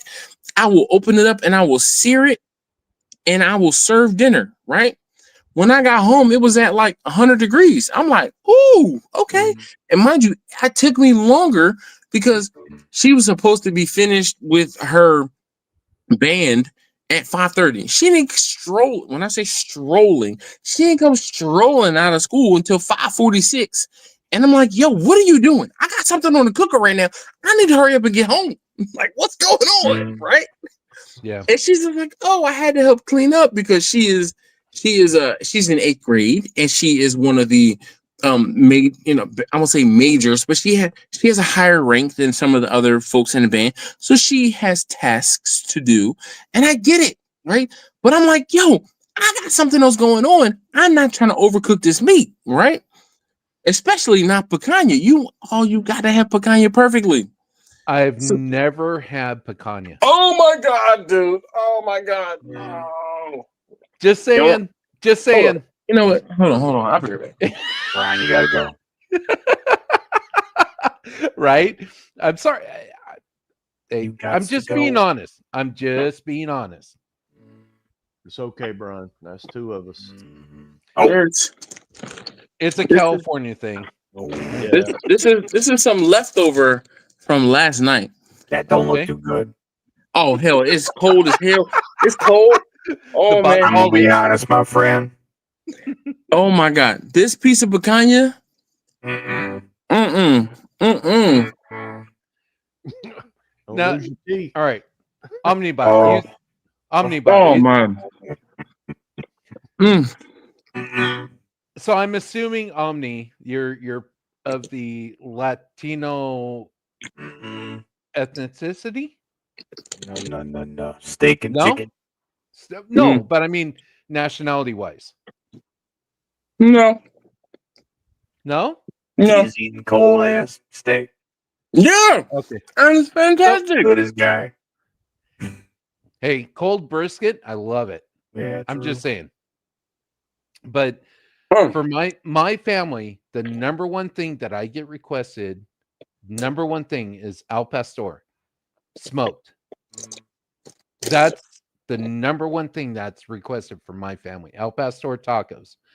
The second is Dash, is, you crazy. the second most requested is You chili. want me to get another piece? Go right ahead, my friend. Oh, buddy, do not threaten me with a good time. Say less. Yep, go ahead, Jimmy. Tell him again. Hold on, let me put this. No, I Oh, just buddy, say, dude. Brother. that looks good. I would eat it, Listen, but I've never in my life Picanha? had picanha. Not ever. picanha is on a whole nother level. Whole nother How? level. What's Alright, the well, difference try it between too. that and like ribeyes? Ribeye has okay. So if you I'm understand, I no. just don't All know. right, so hear me out, right? And I want you to hear me out completely. Mhm. Picanha is the ass cheek of the cow. Okay. The ass cheek of the cow does no work.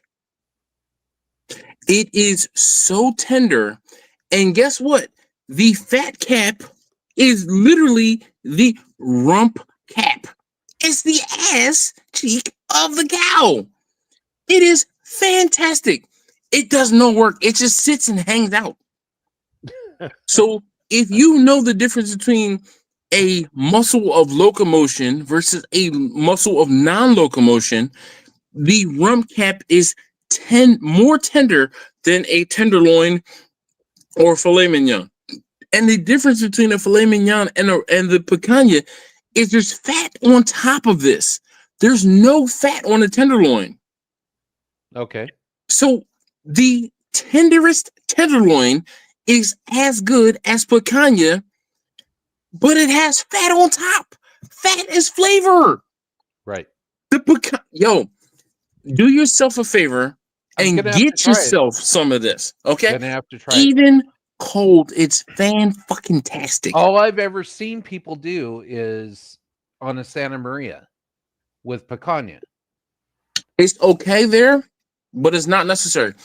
I smoked this and then seared it, and Did I you cut do it a into video? these. What'd you say? Did you do a video on it though? Technically, yes, but no. I filmed a few clips from my Ray-Ban glasses, but I will see if I can edit those clips together. Hey, Or you know it's what, nothing. B? I might be able to text you the videos. Absolutely, that's what I'm Okay. saying. Because Because I would love to learn. It's something I've always wanted to try. I've never tried it before, but cold out the refrigerator. This was gonna be my breakfast tomorrow, and I done ate half my breakfast. well, Hmm. no, I love barbecue. I love and maybe that's my hesitation on sous vide. Sous Maybe vide? that's what it is, or the sous vide. Sorry, Ma. sous vide is the brand, right? All right, so I'll tell you what. I'll tell you what. You text me what you recommend for a sous vide. I'll grab one. Jimmy, hold up that one you have. The Anova is a No, fantastic one. just text me the link to it or whatever. All right, all right. Say less. I will. I got you. Yeah, no, just text me that. I'll buy one. That's all good. I got it. I'll send it to him, Jimmy. I will give it a shot for you. And here's the thing, with the picanha, you do not need to do stupid seasonings. Salt, pepper, garlic. That is it. Before you put it in the water. Yep. Okay. Yep. That is it. I mean, healthily season it with salt, healthily season it with garlic, healthily season it with pepper, and I think I may have done some granulated onion on this one too. So Uncle Steve's SPG would work perfect. I need more salt than Uncle Steve's SPG. Uncle Steve's is a little salt conservative for me, if you will. And I'm sorry, I was honestly, reading the chat. Using it, my salt content has gone down, along with my blood pressure too. Let's see, BMC. Hi, I don't think I know who that person is, but welcome. Yeah. She says sous vide is amazing. I agree. I'm willing to try. I really am. Go. All right. I've already opened. Is it so? Omnibot, is this? Are we getting folks from you? From me? Yeah. Did you invite more folks to hear? I did. They left. All right. Well, listen, I appreciate him. Yeah, they're a bunch of punks. They can't hang, huh? No, for real. It must. They're intimidated by my beard. Is that what it is? For real. Listen, sweet. I thank you. I appreciate it. I Boys, went to have a the good night, man. I'm gonna roll. Hey, look, listen. Like I said, you have an open invite. Feel free to come on back. I'll see you soon. Copy Cheers, that. bud. Thank you very much. Cheers. All right, Take boys. care. Good night. All right, bye. Good night. Bye bye. All Well, right. that was interesting. What up, Angela? Hey, I'm a moment or so behind. Why are we on mobile today? Because my laptop overheated and it crashed. My laptop is on its last leg. Look, she says, who is Omnibot? Someone who knew, who hung out. And so how about this, Angela? We don't know. He was here, and I was like, yo, I don't do this whole, you got a mask on and a masked voice, whatever. Boom, I kicked him out right away. And I said, listen, it's nothing personal. If you want to come back and actually talk about barbecue or whatever, come on back. And he sure did. So I gave him a chance. He hung out, and listen, more power to him. But that's the thing. So I thought it was pretty decent. Yep. I really Agreed. Susie. Listen, my whole thing is, we did. Yes, we did, Susie. Well, I noticed that as well. What's that? We'll put him on the flock cameras. No, just the last comment from her.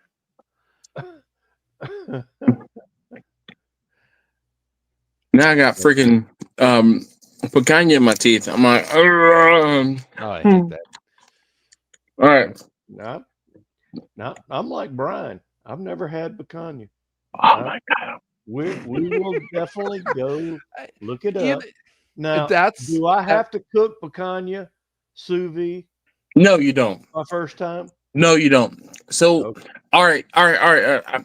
Between the two of you, I will just give me a few weeks because it's so expensive right now. I will cook Sure. I will do a smoked picanha video, but it's going to Uh-huh. take me some time.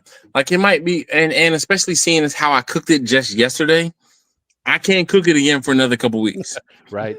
So, all right. Well, I don't ever see For it, so that's my You thing. might see it, but you might not know the name. It is not in South America. It's called picanha. Here, it's called coulette or rump cap. So you can get a top round. I have a video on it where the entire I trimmed the entire piece and I don't say the top of it, but the rump, like I basically butchered the whole thing and got the rump cap, which is the picanha, from this piece of meat. Okay, because And I don't you can't. see a lot of top cap from the You front? said what? I'm sorry. Don't you see a lot of top cap and bottom cap come from the front shoulder? No. So it is not from the shoulder at all. It is rump cap. You'll see it. It'll say picanha, rump cap, or coulette. Coulette. Coulette. Okay. And I don't know what or why, but most people don't know what a coulette is. Uther. Let's see. Butch. Butchering. Hold on. I've done a lot on flat iron steak and where it comes from, and that's all off the front shoulder between the two. That's relatively new. Seeing flat iron steak being popular.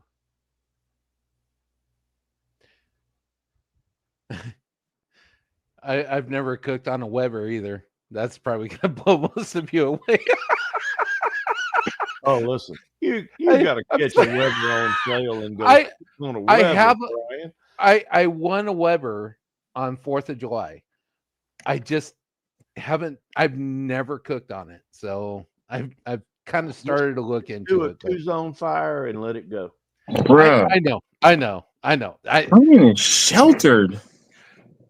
You know, it's the pellet life. Yeah, but you won't turn back. You will not believe. I what know. you're gonna turn out. I know. Weber. I've got everything that goes with it. I've got some lump. I've got some wood chunks. I've got all sorts of stuff that came with it that I won on 4th of July. And it's the 4th of July 18-inch Weber, so it's all, you know, Dude, red, I white, am blue. trying to find this video because I know for sure I had a whole, and I don't know if it was the wait. Let's see. Control T. What cut meat does come from? Brian, is that literally? It's the sirloin cap. So the top sirloin, you can get a whole top sirloin.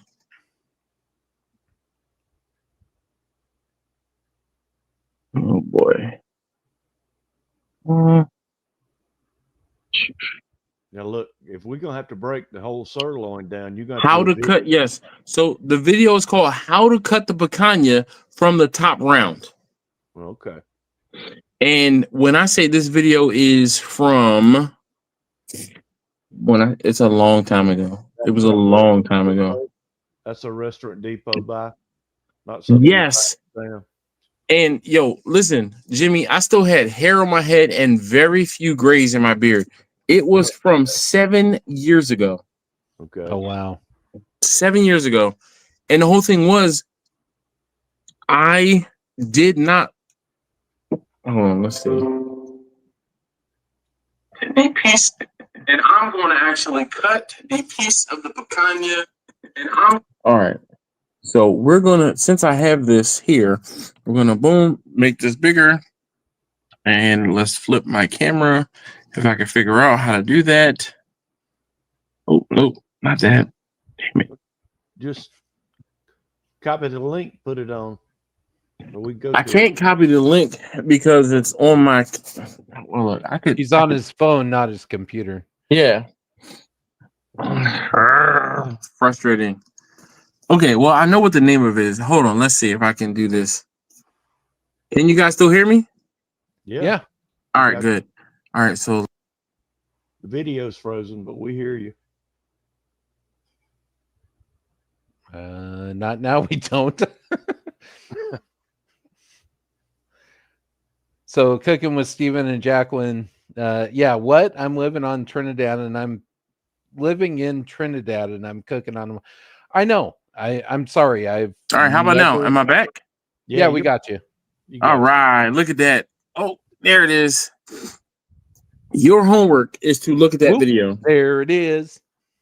Woo, there it is. All right, so All right, wait a minute. And- Let me save it on my phone. yo, Oh, hold on. You know it's so funny. What'd you say, Jimmy? I said, look at that face. That's about when I first met you. No, you met me after COVID, Jimmy. I met you after COVID. So I met you, Jimmy. It's been almost 4 years. Actually, it's been probably 4 years. Or more. No, it's been 4 years. Well, now, you talking about September. when you went to Florence. Yep. So okay. I was on my way to. You I was came- taking my mother-in-law's car to Florida, and it's unfortunate that she purchased her house, and I lost my sister-in-law. So it's been 4 years since I met you. Yeah. Hold up. In the intro, you're cutting a brisket normally. No, I'm not. Look at In that. this intro, hold on. Let me see. Who is this guy? Top sirloin. At the intro. Hold on. I'm looking at it. I'm watching it now. No, the whole thing was I hadn't gotten to the point where I sliced it the long way. I'm Sure. giving you shit. That's all I'm doing. But you see Yeah, I these beef know. ribs? Read between the lines. I get it. This is the old intro, right? And this is my buddy Andrew. He hooked me up with this intro. Yeah, but that trip to Florida was like a year or two after we had decided about a channel name and Oh yeah, definitely. And it was one of those things where it was like, hey man, I know you're in South Carolina. How far away from Florence are you? And you're like, it's only about 3 hours down there. yeah, right. What's 3 hours between friends, right? That's drivable. That's right. And he sure enough met me there. I said, I'll be there between this time and this time. And he was there. Jimmy was there. So Jimmy met Taste Tester number 1 at that point. Right. And then 2 years later, maybe a year or so later, my wife and I were looking at properties not too far. I mean, literally basically across town. Yeah, around the corner. Across town from Jimmy. And I'm like, hey man, how far away from this is you? And he's like, up the street. Okay. And I'm like, all right, well, we're gonna go come to your house, hang out for a minute, and then we're gonna meet this realtor because I said my wife has an itch that we just need to scratch. And it was a 6-hour drive or so. And boom. So yeah. Right. Listen, I'm gonna say I'm not glad, but if I were to have purchased that property, we would get in so much trouble. But she's still looking in that area. South Carolina Correctional Institution. Well, I'll tell you what, if you're ever on the West Coast, specifically California, let me know. Be more than happy to meet up with you. Copy that. I will listen, B. If trust me, when and or if I travel, I will selectively let folks know. I'm a type of person where if I'm going somewhere, I don't let folks know I'm where I am until I get back. So Angela, I I hear thought you. that was 5 or 6 years older than you actually were. what up, Kent? How you doing this evening? All right. You said I'm not gonna be long. Are you going back out with him too? Why? You? Oh, really? I want to say I could get. Was yeah. The light. Tomorrow. Oh yeah, y'all can do that tomorrow. Yep. You too, and do have a good night. Listen. Oh man. Brian is funny. Oh, yo, did I? I'm about to say, did I turn off my laptop? It. Oh my God! I think it overheated, and it's just sitting here idling. Oh no, it just locked. All right, I was about to be like, "Yo, this is crazy." I think I pressed the power button lightly enough to lock it. All right. Anyway, Kent, how you doing this evening, man? But I'm like reliving this video. I apologize in advance. After editing this video, I realized that I messed up a lot when talking about this cut of meat. Please do not hold it against me. I mess up often. Why are you laughing, Jimmy? I just made up my mind I wasn't going to apologize for all of that. That's too much to apologize for when I look at mine. You guys about something, and I'm doing something a little different today. I'm actually going to be cutting a piece of meat. So if you've seen a couple of my previous videos, my wife bought me a sous vide, she just bought me a sous vide. And because she bought me a sous vide, obviously I've been watching. I used my first original sous vide enough to the point where I killed it. It like drones and makes a whining noise when I use it now. So I had to buy a second one. And I'm talking about it like, oh, my wife bought me a sous vide. So I'm like, look, I found a 15 and a half pound top butt is what the Restaurant Depot called it. But top round sirloin. But there's a couple different cuts from this particular. This cut right here, and I'm pointing it out right now. It's like, you know what this is. This is picanha. Yo, you know what's so funny? I mentioned sous vide anything. I unsubscribed to that channel today. I was like, yo, y'all are jumping the shark. Y'all just do this. I'm saying the same thing, but I unsubscribed to that channel today. I was like, all right, I'm enough is enough. Kent said he just finished vending for the night, switching the trailer over to in the morning for a competition this weekend. That's what's up. A lot of competitions going on, especially in California. Listen, I know there's a competition this Saturday. Somewhere not too far away is an SEA or Steak Cook-Off Association. And I'm like, do I even want to entertain the thought of going and competing in a Steak Cook-Off Association cook-off? And I'm like, no, I don't think I do. I've never wanted, well, like I said before, my father and I did catering back when I was in high school. I don't ever want to do catering again. I've been through that, the sleepless nights, but we did mostly full animals.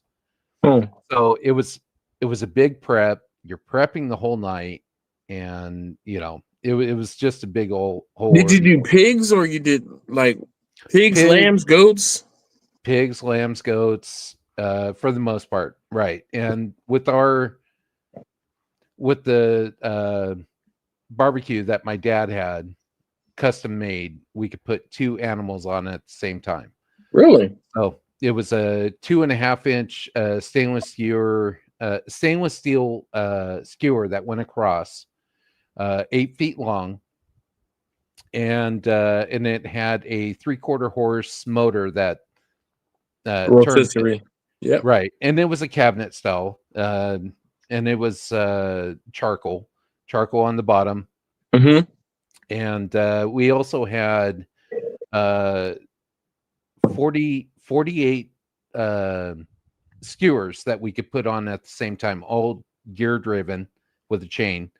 And so we could have 2 animals going and a bunch of skewers going across the bottom. We had we did a bunch of bartering and trade work for that barbecue. Had it made, and it was a lot of fun.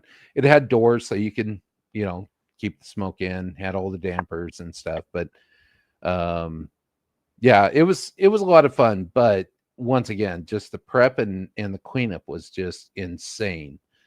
And it's still the same way now. Trust me when I tell you. Not well, yeah. That's why I don't ever want to do catering again. I just don't. I love to dabble with it, kind of have fun with it. Cook for yourself, right? Maybe that's why I don't want to get an offset. Because the babysitting of it. And that's what. So that guy that was on here earlier asking about what that was one of the things that I was going to mention is how much time do you want to devote maintaining said fire, because that'll be a big determining factor. I know, Jimmy, you said I got this pellet cooker and I don't know about it, but now you're like, I'm gonna throw it on the pellet cooker and I can walk away and do X number of things. Exactly. But that was always on my mind when I have so many people. All right, so actually, time out. I have not given a shout out to the replay gang. The replay gang, if you are watching and you have made it to right now, we are 2 and some change hours into it. Comment down below, replay gang. But that was one of the big things when I was doing, I won't say my research, but when I knew that I wanted a different cooker to replace Bessie, excuse me, I knew that I wanted I knew that I wanted a pellet cooker after cooking on a Traeger, and I saw the potential, and I'm like, yo, this really isn't as bad as all these people are making it out to be. And I had people that prefer the pellet cooked food over the charcoal / wood burn food, and it's like it's just different. So yeah. So if you don't, let's see here. Just looking to no, not at all. Do the high schools in your areas have cooking competitions? No, sir.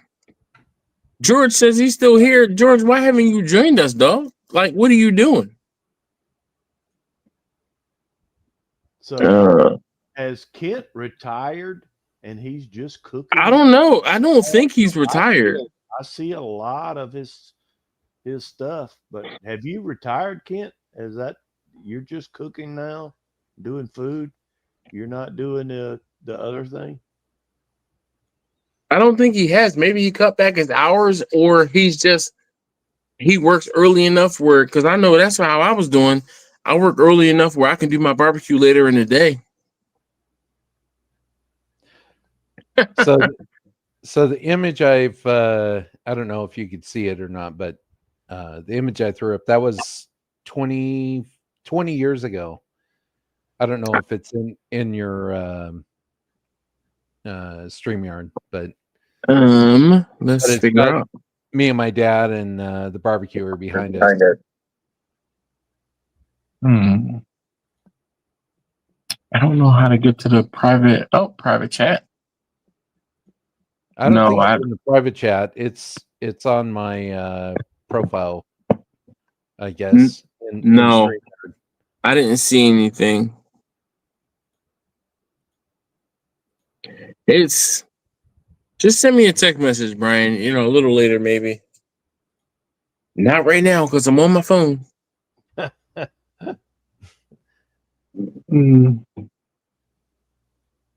All right, but speaking of being on my phone, I am. I don't say it's about time for me to go ahead and end this.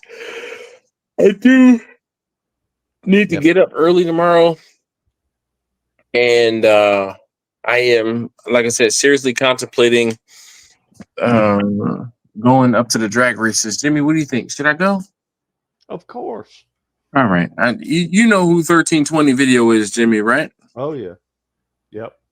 So if you haven't seen Jimmy, 1320 does a recap of every day, and of course it's the day after. But also Motor Trend has they're doing a live stream of the from the track all day. So if you want to stream it tomorrow, if you go on YouTube on Motor Trend's YouTube channel, you can stream it. Dude, there's a guy in a first gen Viper. It's technically a Viper body. It's been stretched and other things that he's running. He ran yesterday. He ran a 6:11 at like 200 and almost 30 miles an hour in the quarter. Talk about moving. Yep. Moving. I would love to see a 6-second pass in person. I've never seen I won't say anything, but anything really fast, like sub 10, 11 seconds. Never seen it in person. One day, I know. get you in a 488 car. Hey, look, I'm all for it. Oh, If I know can you fit are. into the fire suit, I know. I went Or, to an you know, you have to experience it. That's you know, you can't even see the first 80 feet when you launch that hard. It's just I went to my first NHRA event last month. Never been, never even watched it on TV. It was through a vendor. I got pit pass, so I was pit side. Amazing, just amazing. And they broke one of the gals that was racing broke the world's record the night before I showed up. But it was in Salinas, California.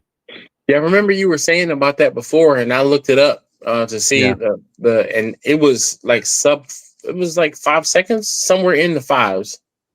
Well, Yeah, it was you're crazy. not talking about when Brittany broke that Brittany Force broke the speed. Oh yeah. Yeah. Oh yeah. That was that was unreal. That's in 1,000 feet. That's insane. And see, that's the thing. We watch the races on NRA, and most of the car guys, 99.9% of us are never going to have the opportunity to even drive a pro mod. But when you get into some of the alcohol dragsters and whatnot, that's as good as upper echelon. Yeah, that's as good as we're going to get. And one of the funnest days I've had in my life. It really was. Would I do it again? I don't know. I'm not into it that much. I'm into cars. I love cars. Love me and my buddies. We used to race quarter miles all the time and stuff. But I don't know, the thrill of it sitting in the stands when they're going by, and you just feel not just not the rumble, but I mean you feel every organ in your body just rumbling.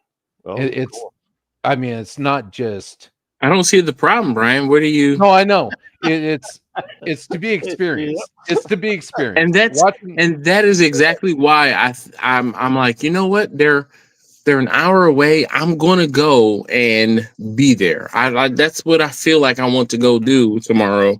So I think I'm gonna take a half day, drop my daughter off at school, and then go to the drag strip and sit in person. And I'm like, I'm trying to debate if I need to, get a cooler ready with some beer or just sit there and just experience it for the first time and not worry about anything else. So just take your water jug. You'll be fine. I know. I got one. I know. I got one. Take your water jug with you. You'll be all right. Grab some Miller Lite 50s on the way. I wish, Grog. I have found those 50s, the 50th anniversary ones. I have one more in my refrigerator out in the garage. One, it's the last one. I did save a few of the cans, but I have one more full can. But I might take my my power bank with me. I might need to fill it tonight though. And take my power my That's power bank. It that's is. one of my things, Brian. If I ever hit the lottery, Mm, on my bucket list is to make a hit with a top fuel car. Mm. Oh my goodness. Yeah. Oh my goodness. That's I may die doing it, but it'd be all right. I don't Paint a know. smile on me, paint a smile on me, and put me in the ground. I'll Listen, have done it. speaking of putting a smile on me, Fat Keon said I'm planning on going to Twin Peaks in Grand Prairie off 161 on Friday after 7. Hint, hint, wink, wink. Mhm. That's, if you don't know what Twin Peaks is, do you know what Twin Peaks is, Brian? Nope. He's not a car guy.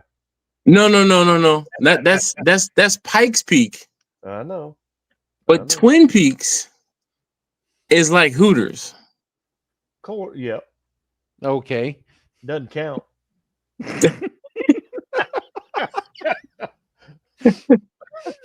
Twin Peaks, yeah, Twin Peaks is like Hooters. There's a few. Oh, what is it? Crazy Eyes, Auntie Ojos, or Ojos Locals, or Locals Ojos, or something along those lines. But it's Crazy Eyes is another Okay. restaurant that's similar, in that Hooters vein. But Well, Twin all right. Peaks. We went from cars to Hooters, and What I was, so I was associating the both. I thought we were talking about some sort of racing event. mm-mm. Okay, so we're Keon was just okay. Keon was talking about his birthday is coming up, and he said he was going to Twin Peaks in Grand Prairie. So I was just reading the comment. That's all. I know there's a lot of birthdays coming up. I know Susie's coming up. Angela and Susie have the same Angela, birthday. Mine's the 15th of October. Mine is the 14th. Yours is the 14th. Yep. Who else do we got here that's a Libra? Keon, I think his birthday is coming up. I don't know if he's a Libra, but his is coming up. I'm not sure what day it was.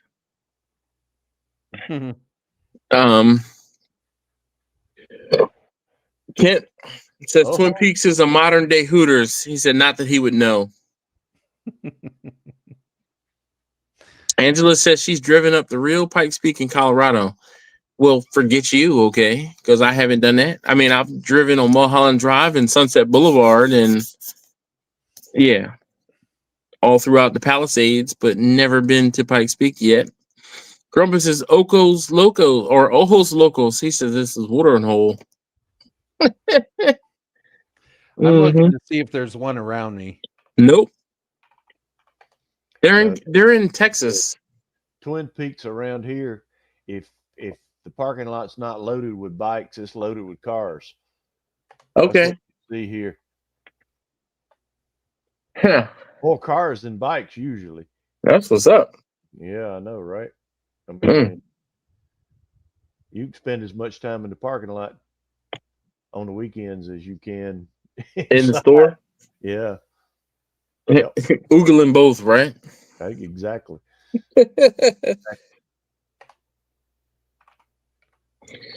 All right. Well, we are almost at the bottom of the hour. And Keon says his is the 19th. He says coming this Friday. So that would make him a Virgo? No, happy birthday, Keon. Pikes Peak Summit House in Cascade, Colorado. Food was not bad. It's a little on the expensive side, but it's definitely worth it. So where's an expensive meal that you had that you were like, all right, you know what? It was worth it. For me? Yeah. Like, I'm going to say car related, but yeah. So there's a butcher in, all right, there's a town in California, Oakdale, California. Mm-hmm. And it's quote unquote the cowboy capital of the world. Okay.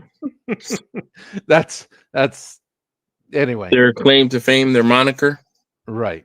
So right next to the town that's called Riverbank, that's called the City of Action, but it's not all of maybe, I don't know, maybe 2,000 people at most. Okay. So how much I don't know what kind of action they're asking or suggesting. Anyway, but in the town of Oakdale, there's a butcher that has a restaurant, and they do, I mean, it's probably one of the best ribeyes in the area. But I mean, for me, it's been hit and miss. They have great reviews, but it's, I don't know. It depends on Good who's day. cooking it. It Yep. depends on who's the chef. I'm a contractor, just like with me. The job depends on who the foreman is and who's installing. Doesn't matter what field you're in. Mm-hmm. You could have the greatest reputation, but it all boils down to Who you're working with. who's actually doing the actual work, whether it's a chef or a foreman or whatever. So I've stopped going there because they've shifted people around. But Okay. to get a good, I love ribeye. To get a good ribeye, I just have to cook it myself. I don't even chance it. If I'm going to spend that much money on a piece of meat, I want to make sure it's right. And that's maybe that's why I don't do sous vide. Okay. I not to piggyback on that, but I'm just that type Picky. of person. That's all right. Yep. Jimmy, what about you? Honestly, I've been disappointed more than I have been pleasantly surprised. Yeah. We've got, well, the I won't call it little town, and I was packing this up to put it back up. I probably won't use it anytime soon. I mean, I've done Chop House, I've done Ruth Crisp, I've done a lot of them, and honestly, I like what comes out of my backyard a lot better. Totally agree. I hear you. Definitely agree. Because I'm telling you that the picanha I cooked yesterday was, oh my gosh, it was so fantastic. But this would be one of those. It was a once in a lifetime experience for me. And when I was in Germany, I went to the Porsche Museum.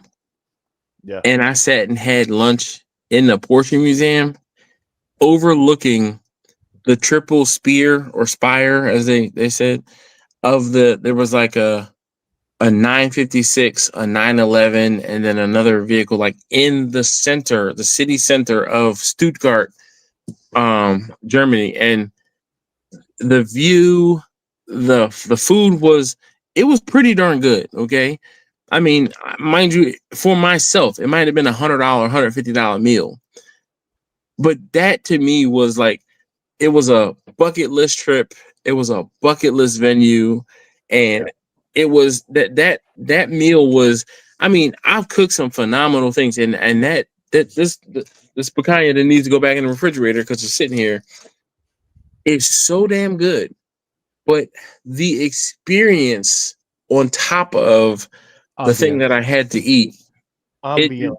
Oh my God. Ambiance. Oh my God. Like, I want to look back. Like, I know I took some pictures of some of the food that I had, but not only was it the ambiance of and what's crazy is I did a video when I was there in Germany at the Porsche Museum, but I don't think I filmed anything about my lunch.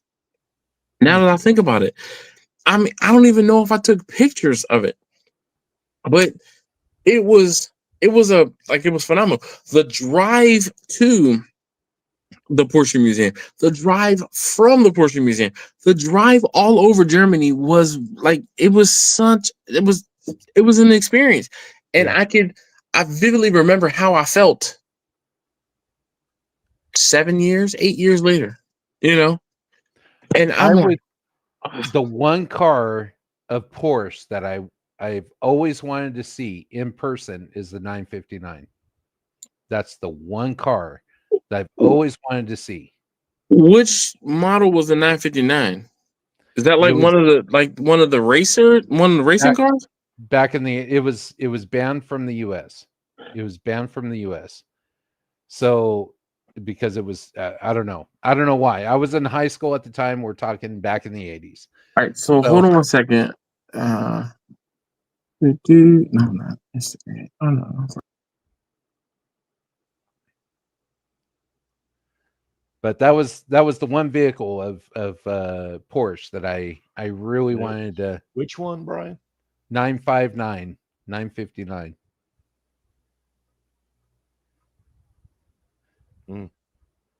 Okay. 86 to 93. Mm-hmm. Yeah, I was back in high school, and I'm showing my age too, so why the hell not? But yeah, that was the All one right, car I'm I back. was like, that was the one car I was like, oh my god, that'd be so cool, just because it was banned from the U.S. You know, All it right, wouldn't so allow. B, there's the video of me going to Stuttgart and going to the Porsche Museum, and I'm so glad that I captured this and I can go back and watch that video. The thing that you will not that, and I said it in the video multiple times, it's not the view of the cars, it's the smell of the cars. Oh, absolutely.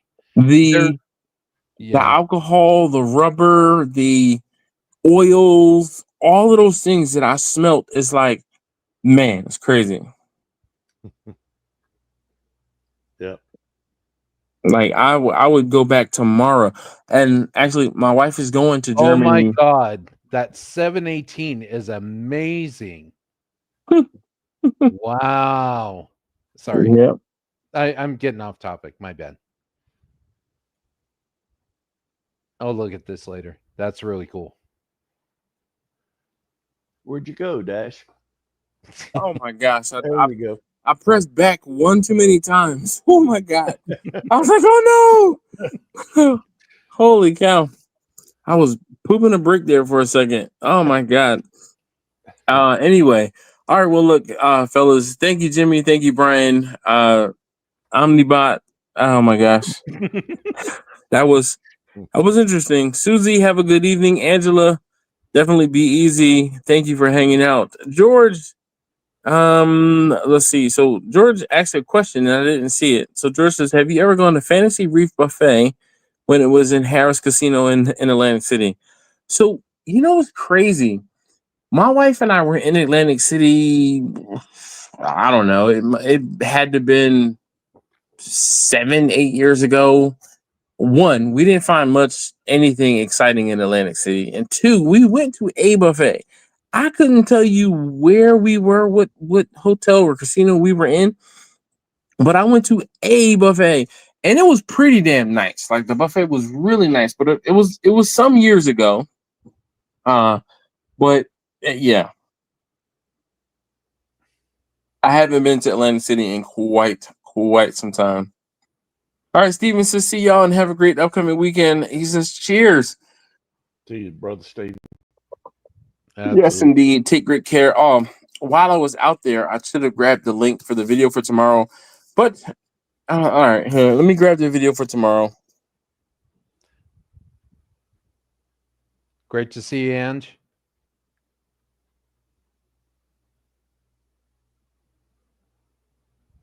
Did we lose him again? Nope. No, I was getting the video for tomorrow. I was posting the link. All right, so yeah, we're done. Scrog, have a good evening. Happy birthday, Keon. Definitely. Hey. All right, his birthday is the 19th. All right, well, listen. Oh, did I not post it in? There's the link. That's the link to tomorrow's video. It is a green bean. I made green beans, and it was just a side. So I don't know. I figured I might as well film it. Cheers, And I had a hell of a time editing. Cheers to Keon. Yes, indeed. Happy birthday, Keon. Oh man. Luckily, my glass is empty. Because I'm feeling it. Jimmy says, have a great rest of the week. Later, guys. Dash, Later, Dash. Yes, indeed. Take care. Thanks, Jimmy, always for hanging out. B, thank you, sir, for hanging out. Angela, Keon, Susie, who are Scrog. Let's see who else was here late. There's a couple other folks. If you're here right now, hurry up and comment down below, and I can say goodbye to you before we're done. George, thanks for hanging out. Give me the link to that. Text Steven. me the link to that sous vide. Okay, I'm gonna do that right now. All right, guys, grab it. you take great care. Thank you guys again so very much, and we'll see you next week. Angela said, "Leave a like." Yes. Wait, I need an anniversary dinner menu this weekend. You too damn late to be asking about that. Hey, you All right, can't so- go wrong with ribeyes. Come Oh, on. all right, so all right, let's do this really quickly.